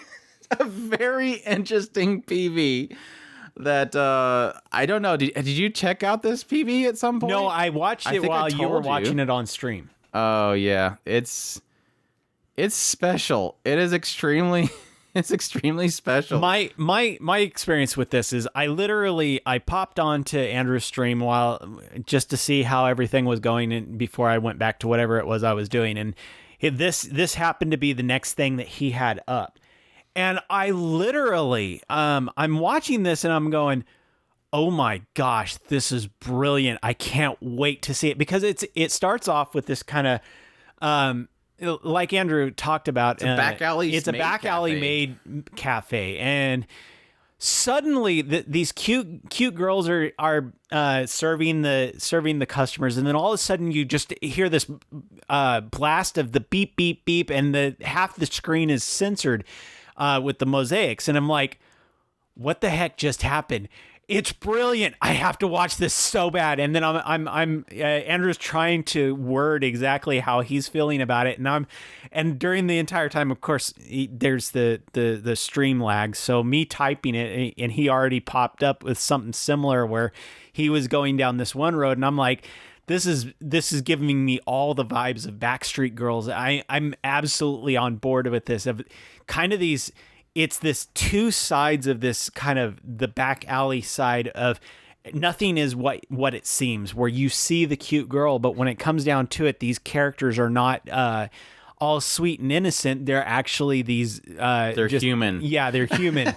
and I mean, this is kind of what I was expecting. What was that? The lady who would pop up on the morning show on the radio, and she actually got really popular because she would tell the world about her real life when she got super drunk. And so what I kind of hoped for with that, listen to me, yeah, not listen, yeah, something like that, yeah. And it was kind of something similar to that, where I wanted this down to earth reality to life of, this is how you really are deep down inside, where there's the facade of the outside world but when it comes down to it, this is real life. And Backstreet Girls, while not exactly, it kind of hit that tone of, yeah, appearances are not always the truth. This is, well, they were technically Yakuza that were changing the model, so that's a little different. Well, the contrast was really kind of what worked there, but it was the reality of how would you really feel if this was done to you? And it's kind of this aspect of what you portray, and then what's real, what I really feel. And it's not necessarily that it's true to life, but it's how you feel about it and getting that out of your system. And so I kind of want to see that. So that was Chris's review of Akiba Maid War. But no, the great thing about the PV was, like I said, all we have is a PV, and literally it felt like you could, when it portrayed it, it was like I can actually smell the brick wall with the paint peeling off, really crude little art drawn on the walls, and just the goofiness of the characters, and honestly just kind of seeing what looks like it's going to be a more crude version, a vulgar version of PA Works, which we don't get vulgar PA Works. They typically do, yes, girl on the job site type of stuff, but it's always like very fun, very mature and grown up, not with yes, there's some goofy comedy here and there that might be a little bit ecchi-esque, but never in the realm of vulgar. So it's kind of a shocker to see like mosaics on the screen and stuff like that as to how actually bad they are. One obviously looks like she's just doing a really terrible job of a moe-kun enchant on some food, but the other one's like them in the back room, are they doing changing or something like that? It looks nuts, and apparently it's a pig theme made cafe, because they have the little pig ears and stuff like that. They have the Gyaru character, that's what we were talking about earlier. It looks like it's gonna be hopefully an absolute blast, and I cannot wait to see what it is and what the hell it is. But yeah, good stuff. Akiba Maid War. Definitely looking forward to that one. Moving on, we have Seiken Densetsu Legend of Mana, the Teardrop Crystal. This one's we have no information on this. It's basically the game. The studio is Graphinica Yokohama Animation Labs working on it. Again, the source is a video game, Square Enix video game. I believe it was Square Enix, right? Yeah, Squaresoft originally, I think. But yeah, genres are adventure and fantasy. The director is Masato Jinbo, who did Rising of Shield Hero second season, Senro Girls, and Restaurant to Another World 2. I'm assuming it's going to basically be a telling of the original story of the game, which again technically got a remake here recently, but I don't know that for sure. But they don't have a synopsis available for it on the sites that I checked, so I'm assuming that's the case. But yeah, your thoughts? Oh, I love Legend of Mana, and to have a actual anime for it is super hype for me.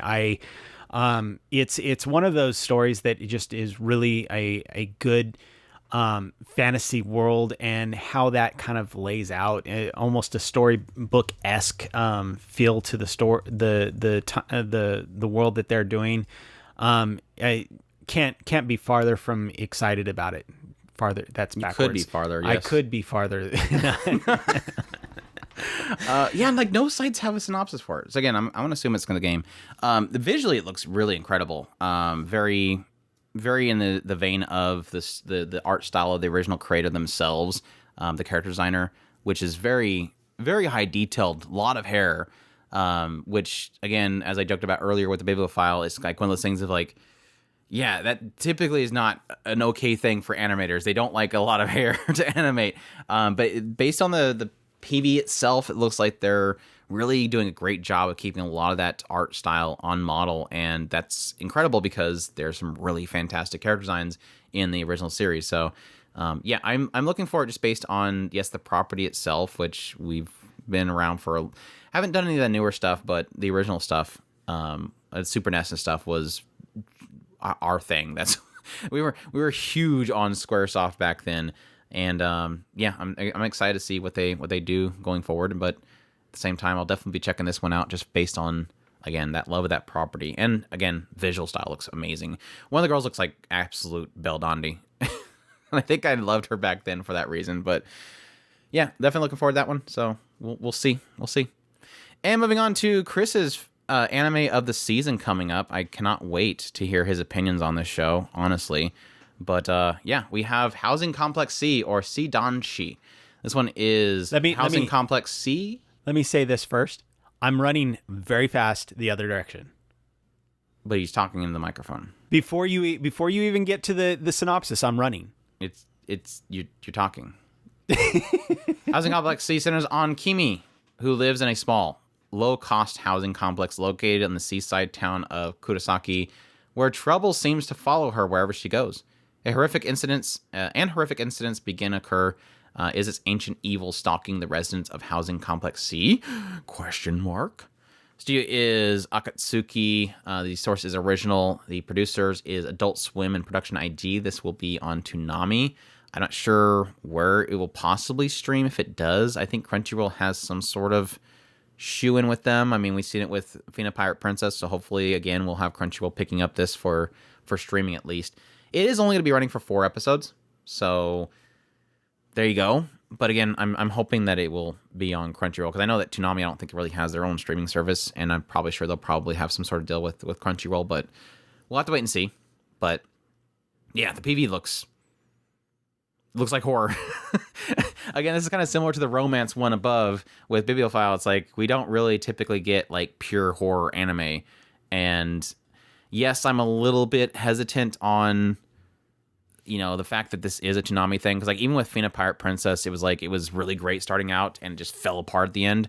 But hopefully they have a solid writing team behind it. I know it's got a team. I don't think it actually has a writer. I think it has a team that's working on it. So hopefully they have a really fantastic story to go with this. But like I said, just based on this, 3-second trailer, it looks super graphic horror. And I hope it's like good anime horror, not the over over dramatized, like super hyper screaming people that go psycho and you know, get really loud about it. Just like some solid suspenseful dark horror that's super violent. You know, Corpse Spider or something like that is what I'm really hoping it ends up being. But we'll have to wait and see. But again, only 4 episodes, which is kind of sucks. But if that's what they feel that needed to tell the story, I don't want them to drag it out to 12 episodes. We've seen that with Fina Pirate Princess. It should have been much shorter because they dragged it out and ended up ruining it. So we'll see. Yeah, I'll pretty much just be waiting for Andrew to tell me that I have to watch it, and then I'll decide whether or not I'm going to watch it then. You have to watch it. But yeah, that's Housing Complex C. I'll definitely be keeping an eye out. That again, hopefully we get if we don't get a solid streaming service, I'm sure I can find it somewhere else. I'm not gonna watch Toonami. I might. I think I technically did do that with Fina Pirate Princess. So, but it was streaming like right after it TV aired, so that was good.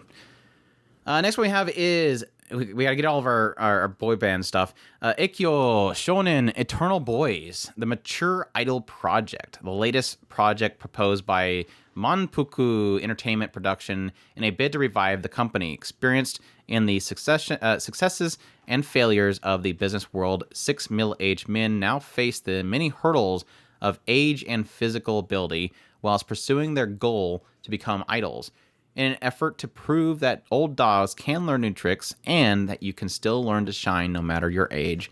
These middle-aged men and the end of their ropes are taking a stand.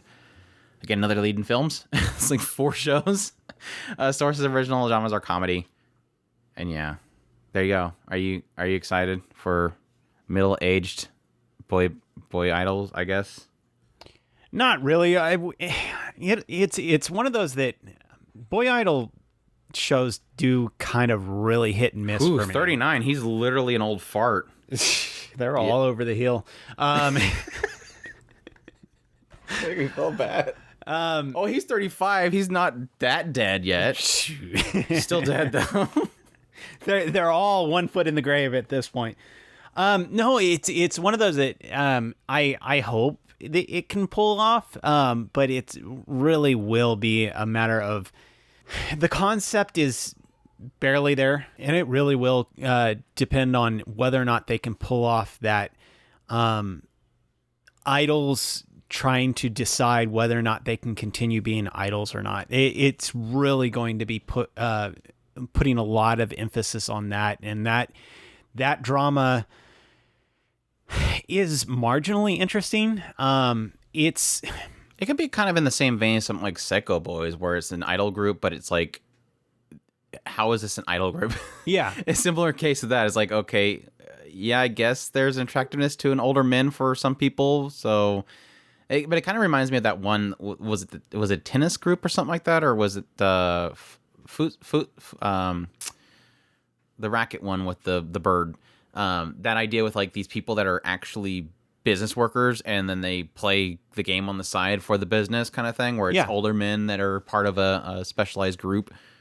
I guess that technically can work. I mean, it'll probably play a lot off on the idea that these people are old as sticks, but again, it does still play into older gentlemen, which there is an audience for older gentlemen. Well, then it can go into what are they going to go with the cynical side of it of trying to balance their kind of disenchantment of the idol industry versus whether or not they're actually able to sell themselves anymore, stuff like that, where they could play into that, the cynicism of that. And so it does have they go on the stage and they get up there and there's like all these like high school girls and they're like, okay, old man.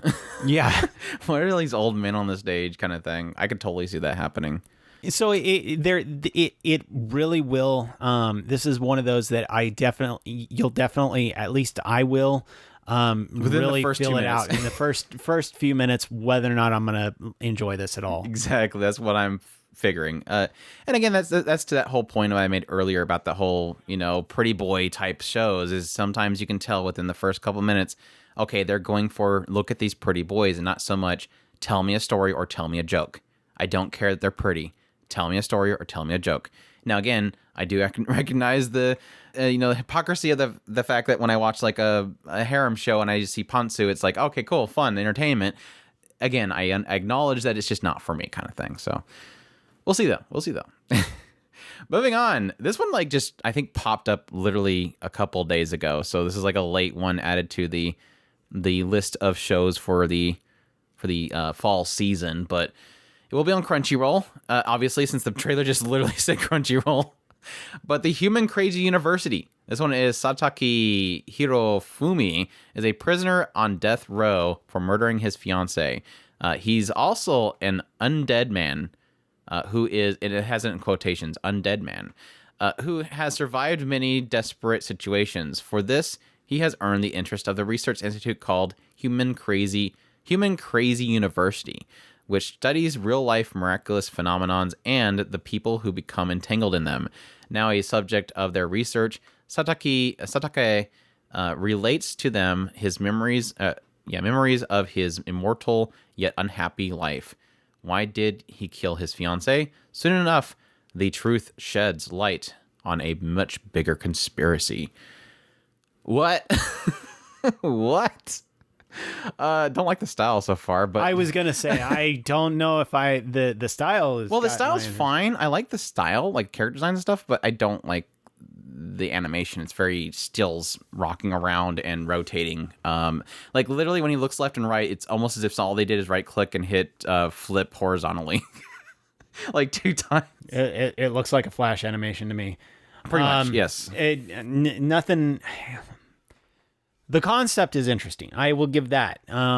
The artwork, the way it looks, none of that attracts me in any way, shape, or form. This will be a what are you going to do? Are you going to pull off that humor? Because this is going to be riding literally on that humor. Yeah. We'll see. I would probably equate this to something like what was it? Skeleton, store clerk skeleton guy, the one where he was a skeleton guy and he was working at a manga place. Well, Psyche K pulled it off for me. I mean, and that one decent animation, so it had decent.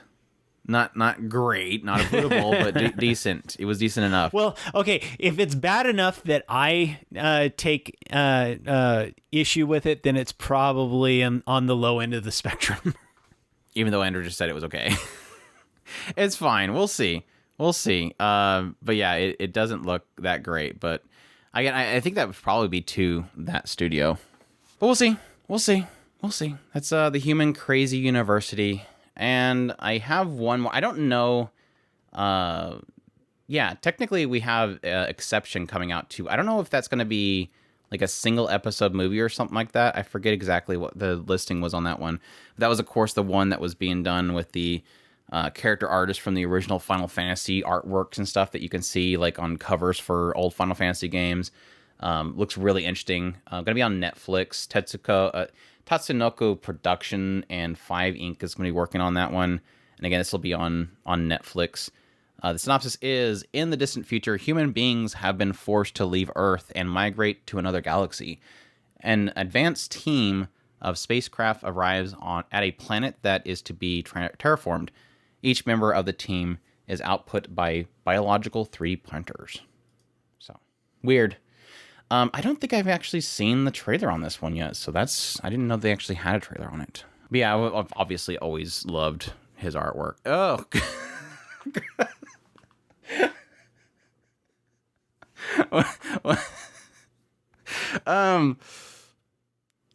hype levels are kind of going down.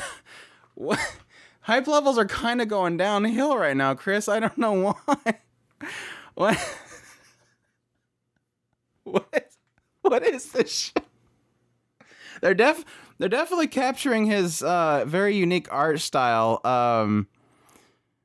Yeah, it's full CGI and it looks weird. I think that's supposed to be Rydia. It looks like Rydia. Totally looks like Rydia. Okay. I have never Moving on. I have never been in such a situation where I did not want to see Final Fantasy. That I thought you wanted that artwork to be in the game itself, but it never. No. Well, I mean, I honestly, I think I've always had that feeling. Like I see his artwork and go, okay, it's artistic. It's very artistic. It looks like a painting that you just want to put on your wall, but you never really want to see that moving. This is where they literally said, well, they keep asking for it, so let's do it. I'm so mad right now. I'm laughing, but I'm extremely mad because when I heard about this, I was hyped. I'm like, he's a great artist. And I mean, it's funny because like Andrew said, they are capturing the essence of his artwork, but there's this aspect of turning 2D into 3D, and that is not translating well at all. Yeah. Especially with his artwork, because his artwork is very whimsical and it has this dark edge to it.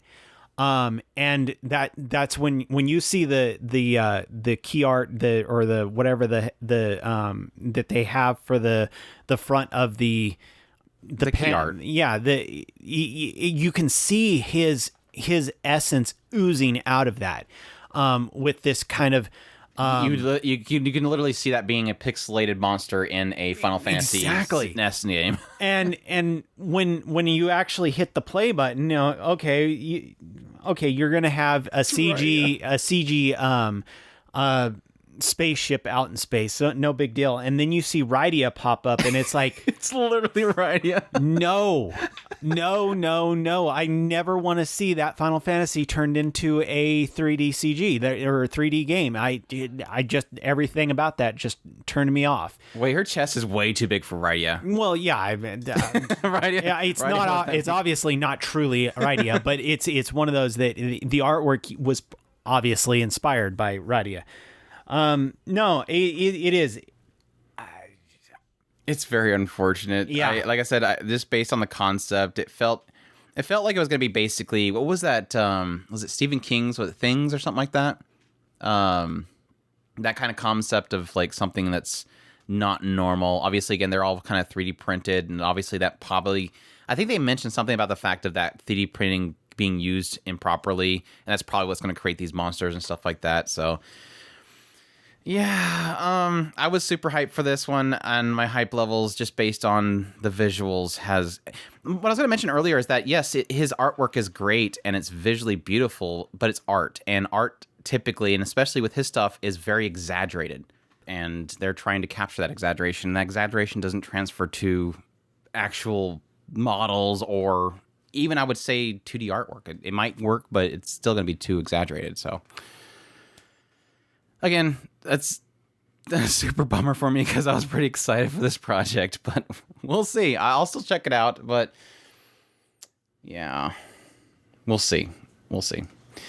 Let's move on. That's all the new shows of the fall 2022 anime season. The returning shows, which is full of some really exciting stuff. So without further ado, let's just jump right into it. Of course, the first one...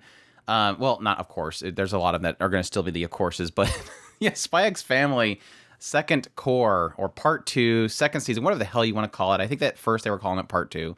I don't care. I hate those stupid names. More Spy X Family is coming back.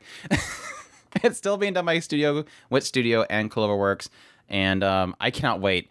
I think the thing that a lot of people were kind of pointing out, and I think they showed it with the trailer they released pretty quickly after the first part was done, was it looks like things are possibly going to ramp up. They have like some villain guy that's, I think he's a bomber or something like that. So they're going to have to stop him, and it looks like a lot of fun. So yeah, I'm super hype. And the dog that they kind of hinted at with the first part is apparently going to be a thing. So we'll see what the dog's thing is. I kind of noted that when they showed the dog initially, it seemed like he was able to see the future.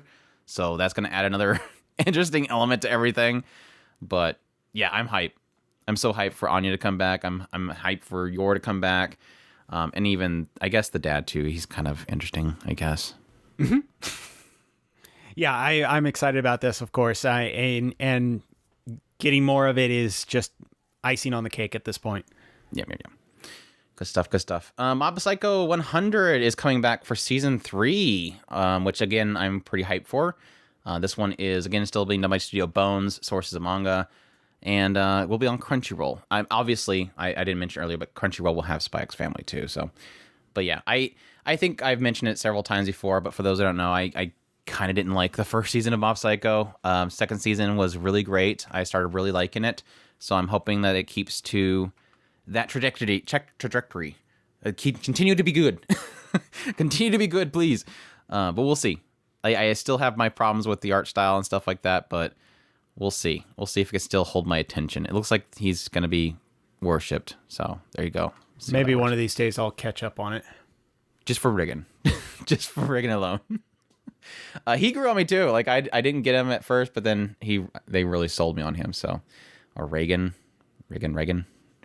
For those that care, My Hero Academia. For those that care, My Hero Academia is coming back. Season 6. Yay! So can I finally watch this now? I guess. I don't know. I stopped because everybody said that it was all messed up because of the ordering and stuff like that, and I'm not supposed to watch it until this part or one part comes out, and then I can go back and watch the other part. So I stopped like y'all told me to. It was the movie and the TV series that was swapped, so you can technically watch the movie and then watch the TV series or whatever. So I can finally watch it again. I'm so I need more Hero Academia, so I'm excited. I just jokes aside, I honestly thought I even said it during the Twitch stream was like, is anybody excited for this show anymore? Like I feel like the fandom has just completely died. And yes, I think that was their fault. I think Bones deciding to swap things around the way they did in order to do a movie and a TV series and releasing them out of order really did kill a lot of the hype, I feel. And so I don't really hear anybody talk about My Hero Academia anymore. So I know that the villain arc was supposed to be one of the biggest and most exciting arcs. I was okay with it. I think it did some really cool stuff, but at the same time, it wasn't that spectacular to me. But it obviously is building up to a really big encounter, and it does seem like, based on the trailer, they're doing that. So I don't know, I'm still interested to see how things kind of pan out. Because what they've kind of done is they've obviously humanized both sides of the combat. You have the heroes and you have the villains. And they've managed to successfully kind of humanize both sides of it. And to see them come head to head, I'm curious if they will follow through with it, or if it's going to turn into one of those things where, oh, the people that we've been following on the villain side, they end up being at least neutral, so they're okay now.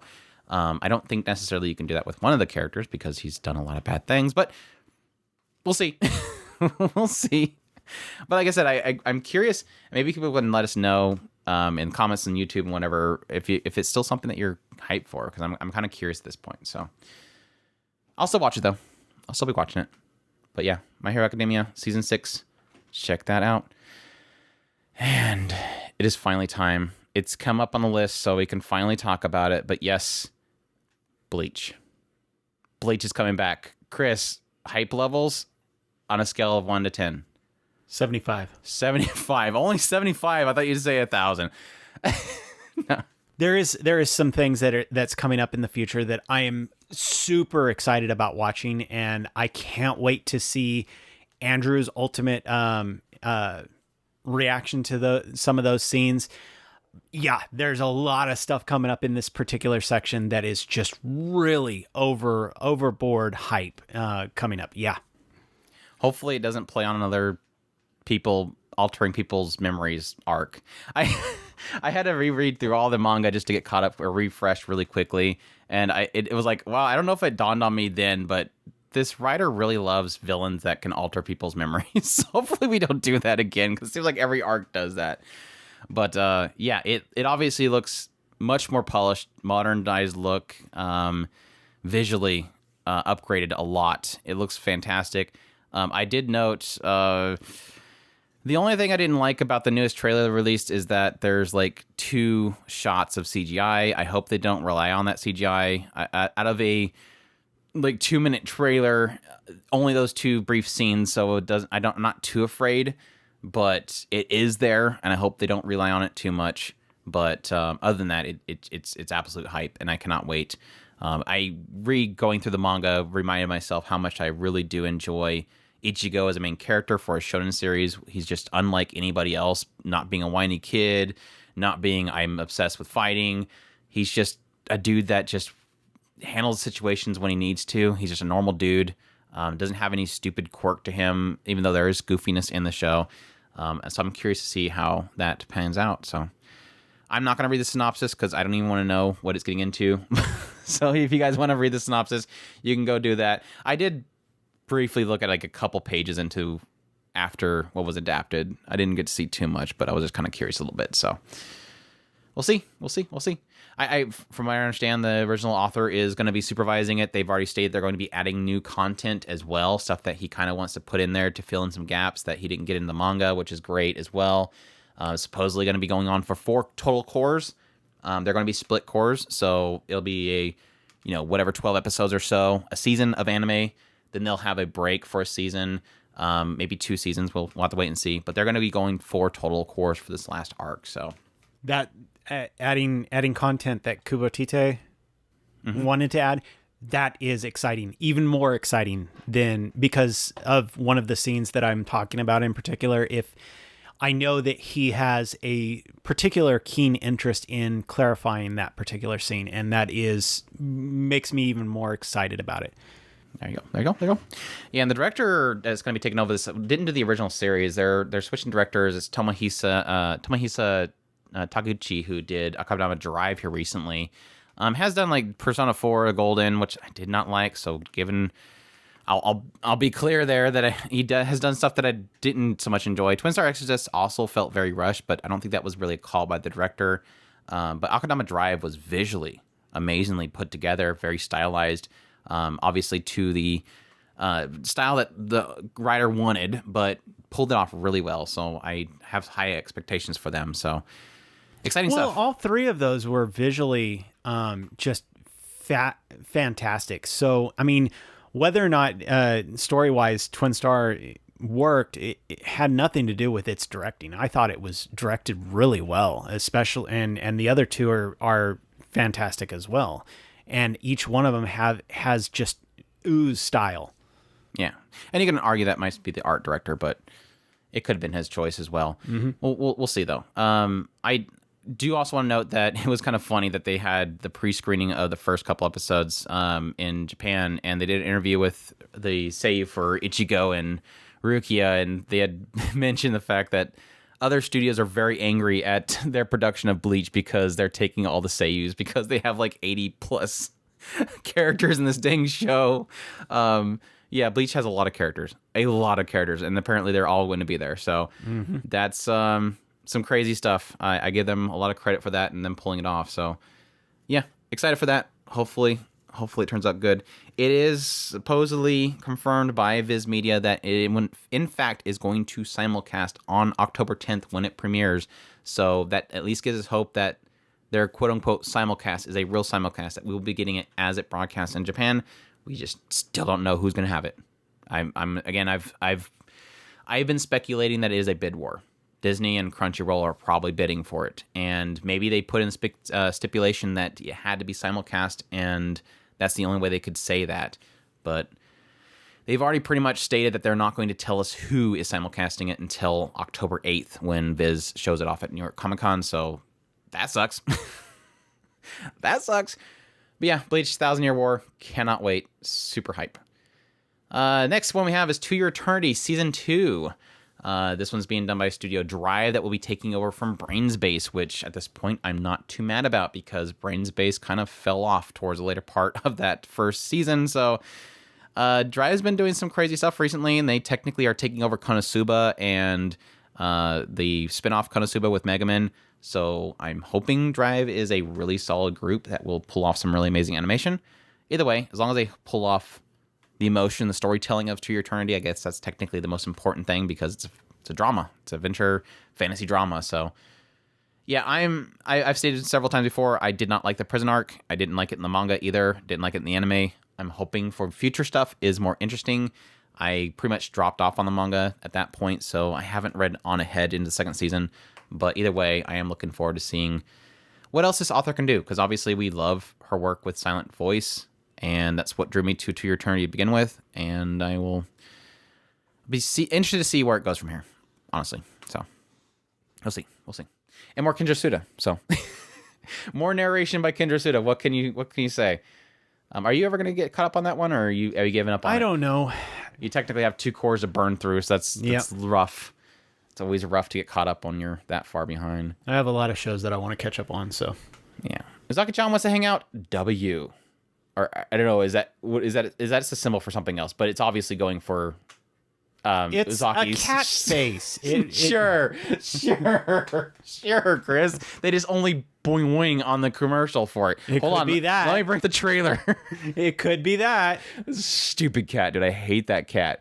Like, I watched that trailer and I was like, oh yay, Uzaki-chan's coming back, and then suddenly they show a shot of the cat and I'm like, oh god, I forgot about the stupid cat. I hate the cat. I was going with cat face. Yeah, but again, based on the logo and the I mean, we could go with the other one. I mean, I don't know. I didn't see the what trailer, is the selling point of Uzaki? I wonder. I think the selling point is her cat face. I mean, she doesn't do the cat face often. She does do it often. Never mind. Yeah, second season of Uzaki-chan Wants to Hang Out.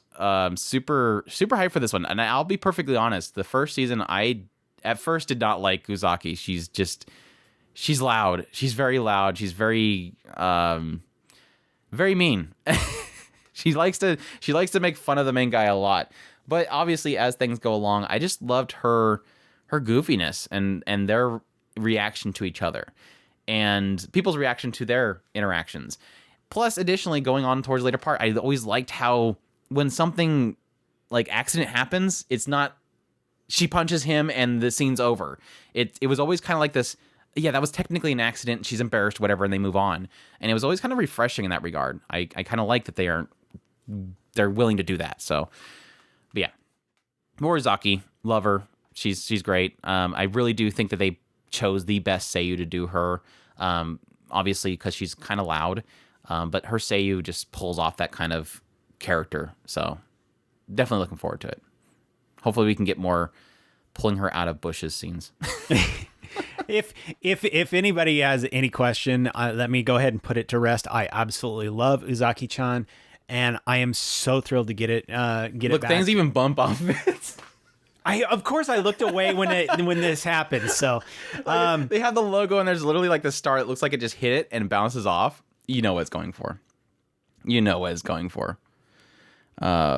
Yeah, that's.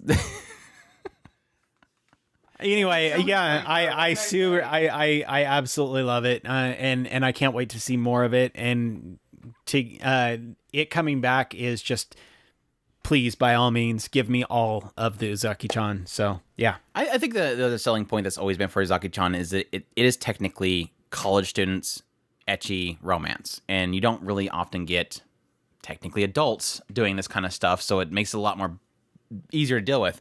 But obviously, we'll still probably get an entire season of people saying that she is actually a child. And because she's short, even though she's extremely endowed, they'll still see that she's a child, even though she's technically a college student that's just short. And we'll probably get plenty of cosplayers cosplaying her saying, hey, I'm not a child. Look at me. I'm same stature. Short people exist.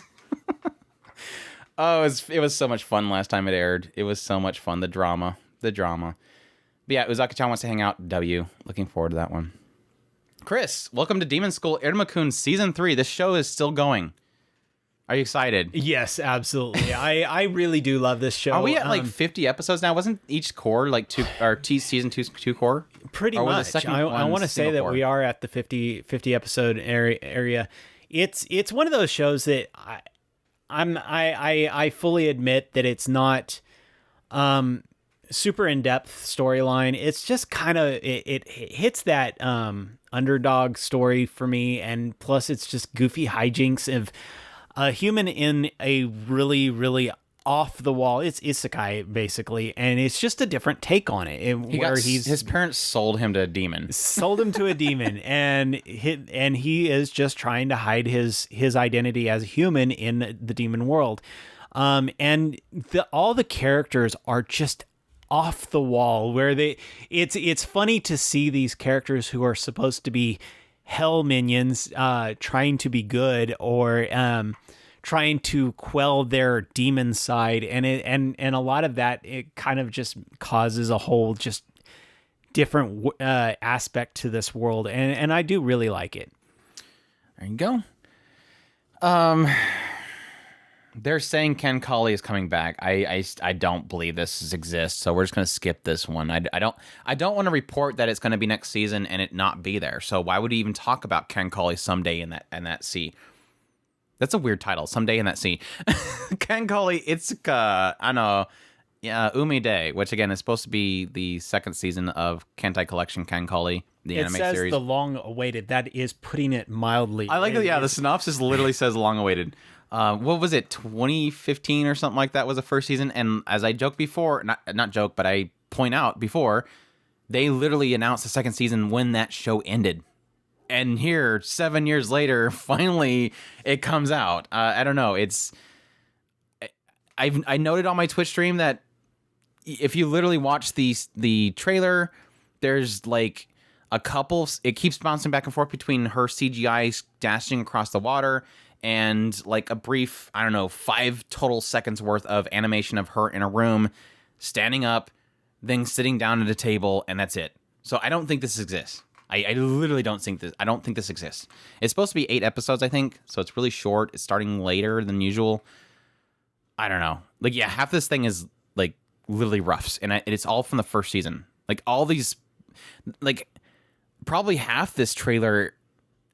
Yeah, literally half this trailer is from the first season, and then it's nothing but her in a room and dashing through water scenes, and then character art. We'll see. I don't think this exists, though. I don't think this is going to happen. They've been saying this is supposed to happen for a long time.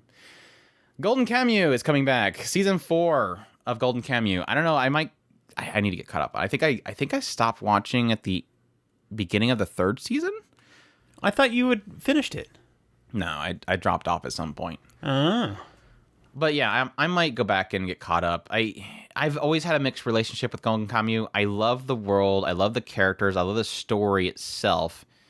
I just hate the comedy. I absolutely hate the comedy of it.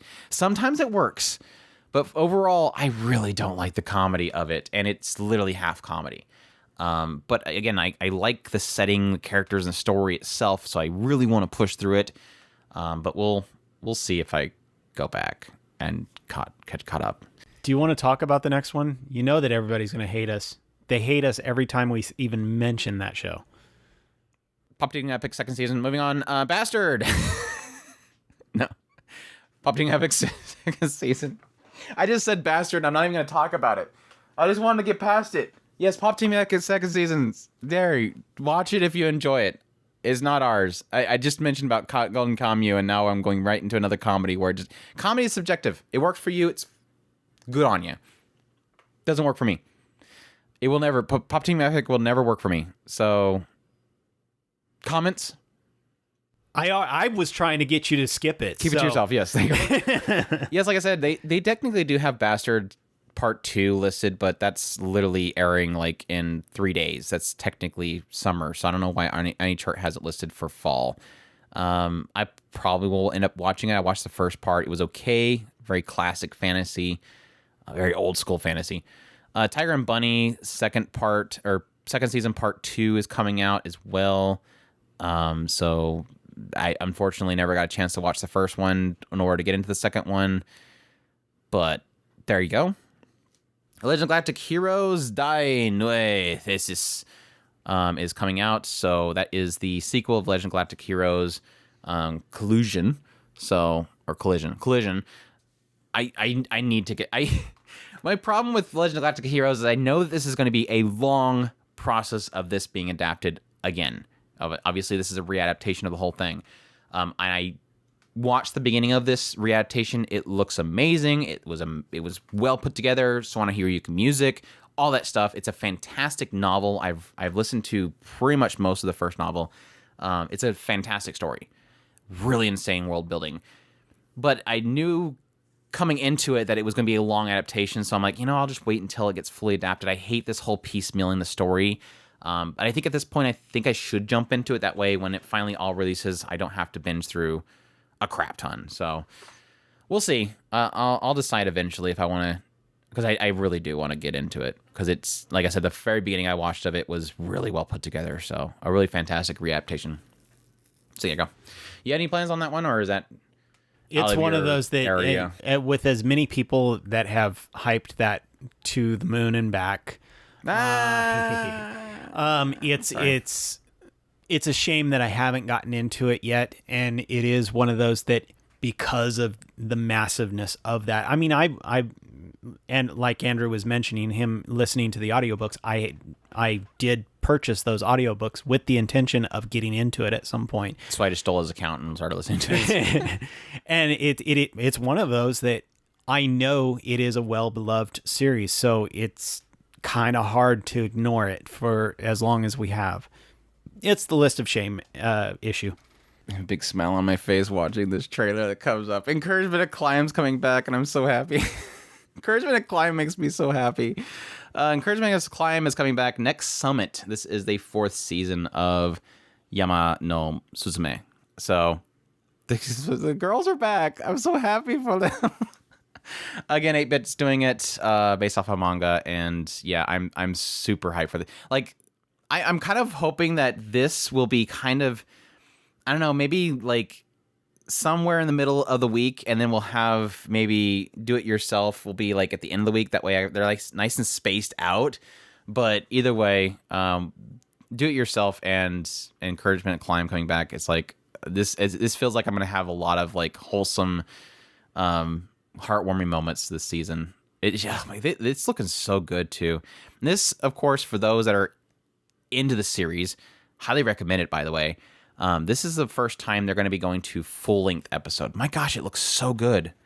Like, how has this show gotten... I mean, they were really good with detail with the original series, but gosh, this looks like it's got so much polish to it that I don't remember that being in the original series.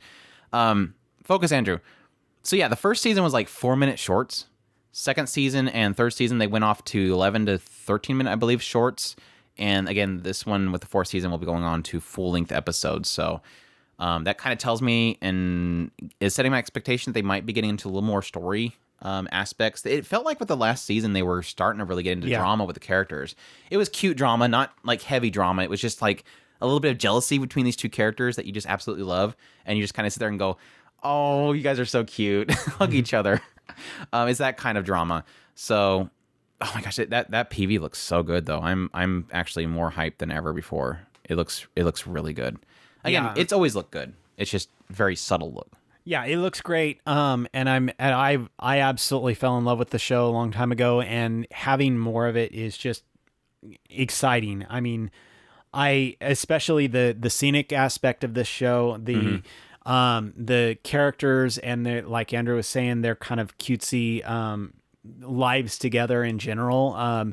The original premise of the Encouragement of Climb was kind of overcoming your obstacles, and that just has continued on throughout the show, and I can't wait to see whatever the new thing is that they're going to have to overcome in the next season, and having full-length episodes for it is just, yes, please.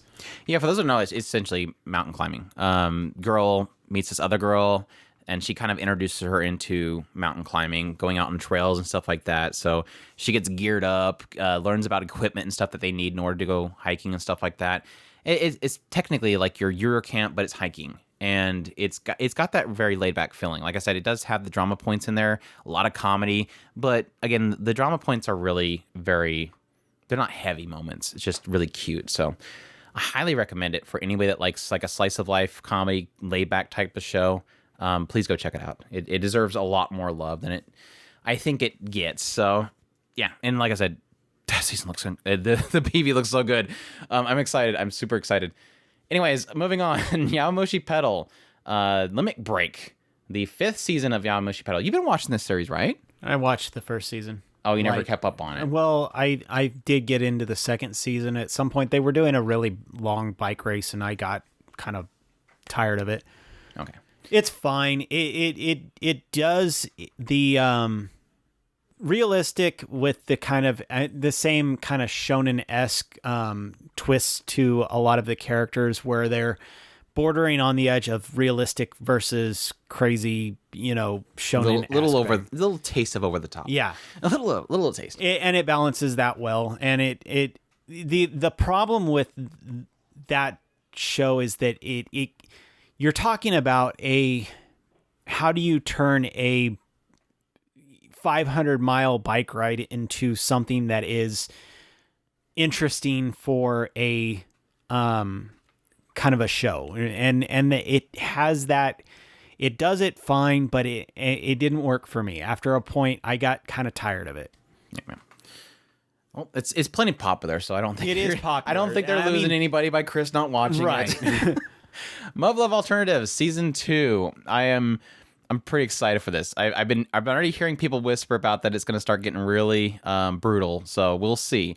But I'm more excited because I watched the original series and I did an episode by episode impressions, and I had so much fun talking to the Muv Luv visual novel fans. And yes, most of them were saying, how the hell do you know what's going on? Because I was pretty much talking about what happened in the episodes, and they were talking about things missing. And I'm like, no, I got it. I understood it. But it was fun. Like, nobody was spoiling things. Everybody was being very supportive. They obviously wanted me to stop watching it so I'd go read the visual novel, but obviously I don't have time. But I was enjoying it. It's a lot of fun. Really cool. I think a lot of the action scenes, even though they have CGI mecha, they do really good action scenes. And overall, I was really enjoying it. So I'm looking forward to the second season. So. And it's Muv Luv, so Chris never going to watch it.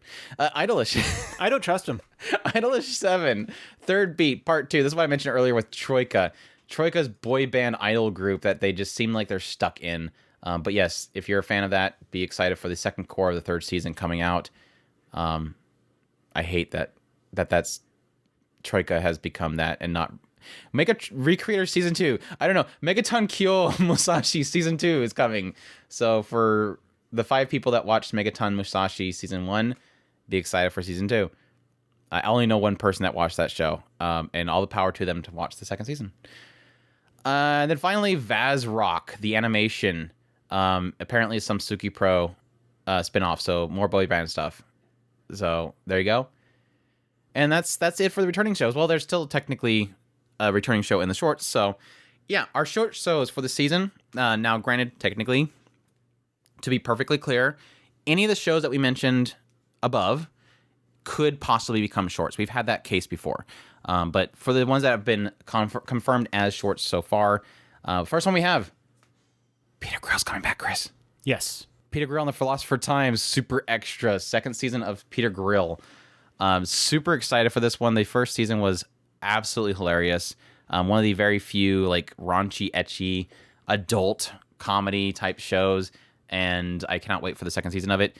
I think is High Dive confirmed, or did I just write down High Dive for no reason?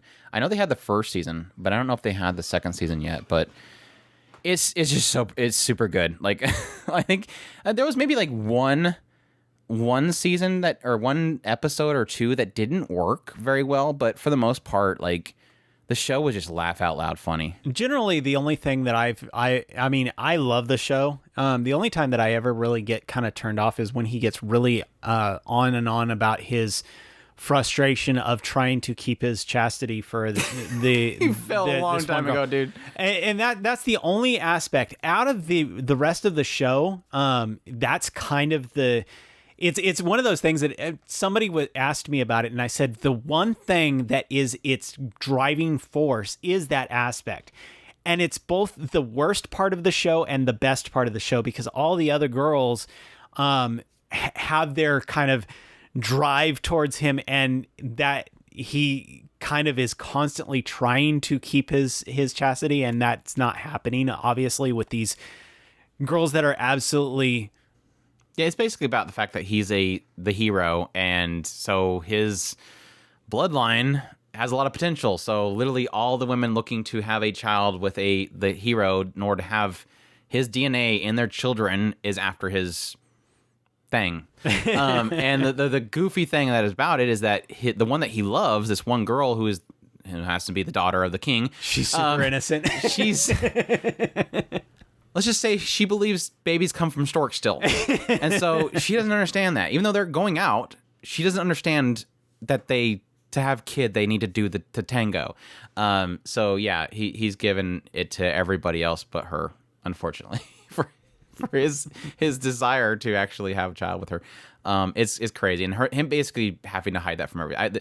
I still to this day, I think one of the funniest scenes was when they had dinner with the king and they're literally under the table. They're under the table trying to get to him. It was hilarious. It's just a lot of fun. I did confirm, at least what any chart says, that High Dive has it, so that's great. That means we won't get... They could still get a censored version, but they won't have a highly censored version or have to worry about it getting taken down because it's too raunchy. But yeah, I'm assuming they'll probably have the regular broadcast be censored, but hopefully eventually they'll get an uncensored version of it. But I don't know. Maybe they might go straight for it. We don't know. So I'm definitely excited for that one. But yeah, good stuff. My life after I became a dummy head mic one morning, or aru asa dummy head mic ni natte ita orekun no jinsei. It's a long title. But yes, this is the new attempt at the ASMR anime. Now, this is by the same team, studio, director that did Can I Make Your Ears Happy in 180 Seconds, which I've said before was a huge letdown.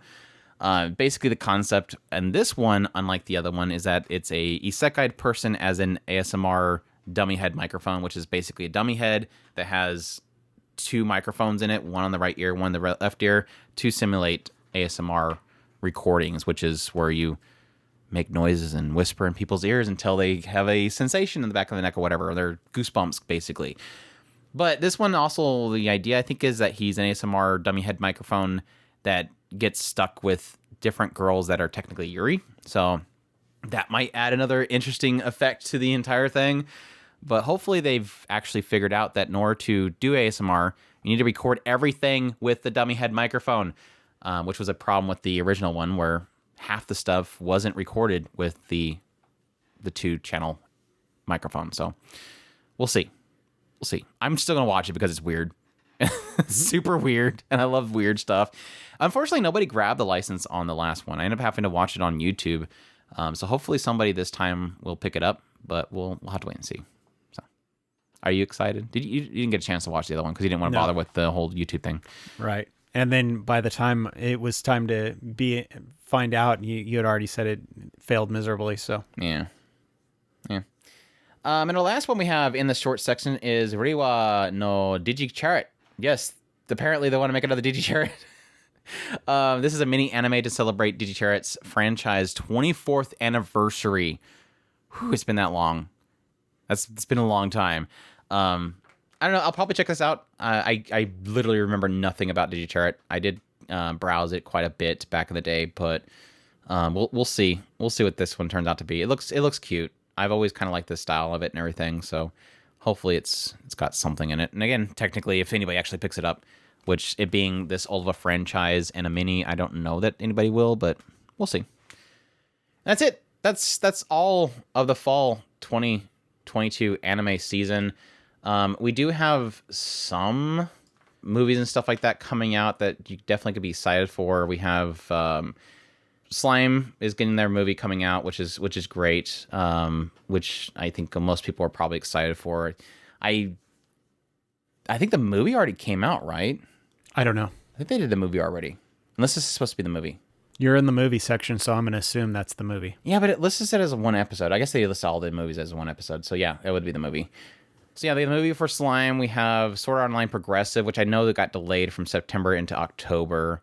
We have, of course, the Suzume no Tojimari, which is the Doors, the new project by what's his name, Makoto Shinkai. So that's exciting. I know a lot of people are jazzed for that one. Watsuten's getting a movie, which that's been a long time coming, so I'm pretty excited for that one. And I think that's it.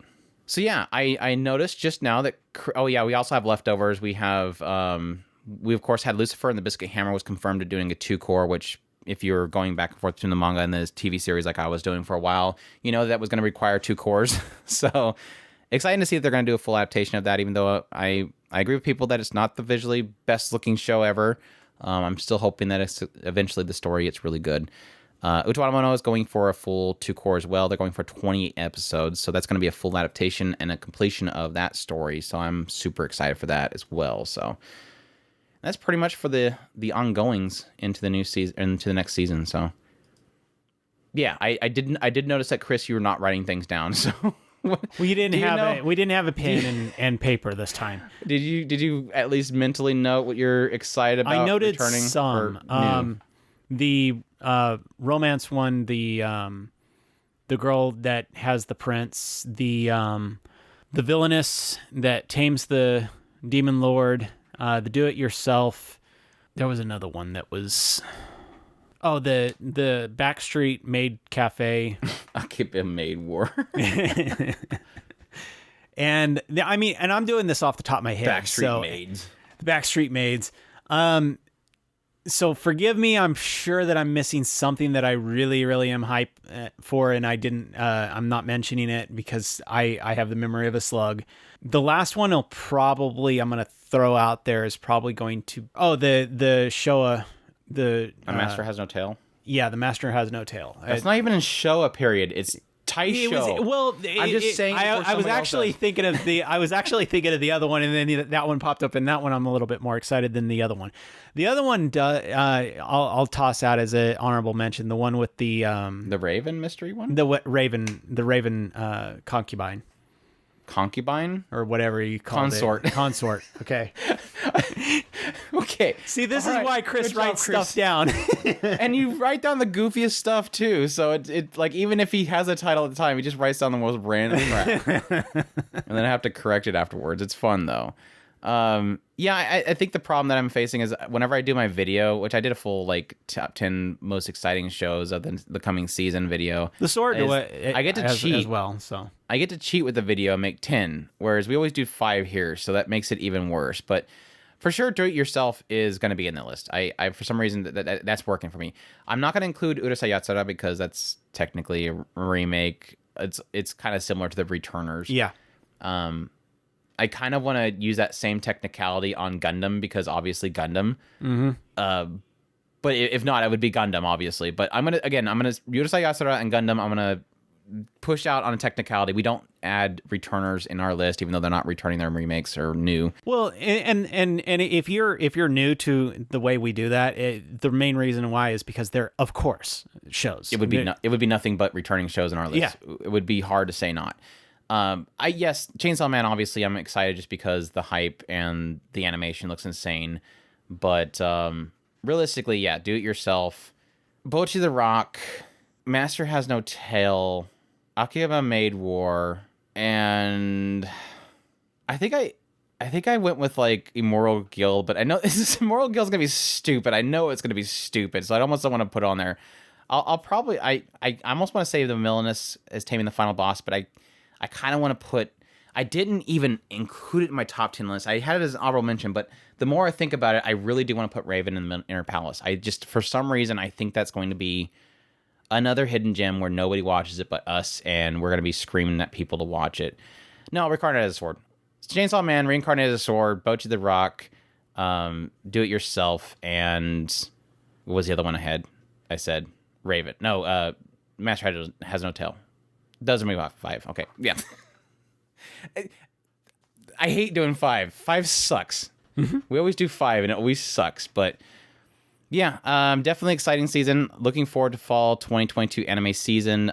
There, like I said before, all this stuff is subject to change. Some of this stuff could get delayed.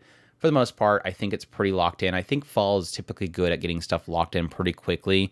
It's usually summer and spring where we see a lot of shows get shifted around when they at the last minute, but should have a pretty good idea of what is going to be coming up for fall, and we'll be covering it all as per usual. We definitely recommend welcome you guys to, if you're on YouTube, subscribe so you get all of our content. I will be doing first impressions of all of these shows. Well, maybe some of them might miss if they're like returning shows that I'm not even caught up with, like Yowamushi Pedal I'm not covering.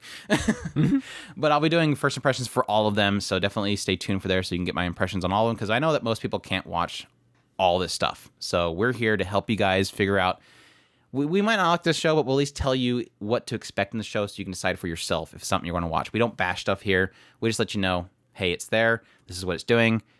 Yes, we'll tell you if we liked it or not, but then you can decide upon yourself.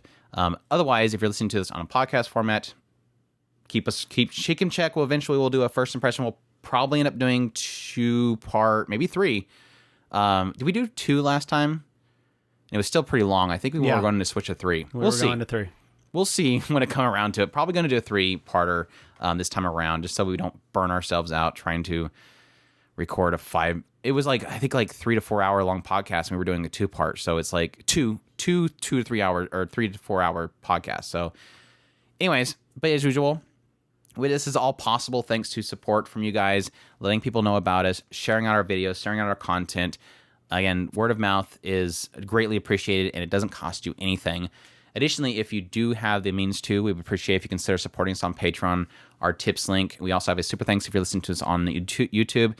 All of our links to our support is on takuspirit.com. If you go to the support page, there is links there to our Patreon and our Streamlabs where you can do a one-time gift. Additionally, again, if you're on YouTube, the super thanks goes directly to us. And we definitely appreciate everybody that currently supports us. Greatly appreciate everybody that supports us on Patreon. And again, it's due to your guys' support that actually makes this happen, and we appreciate it greatly. But yeah, with all that said, we thank you all for listening. We hope you all enjoyed, and you'll take care. Oos.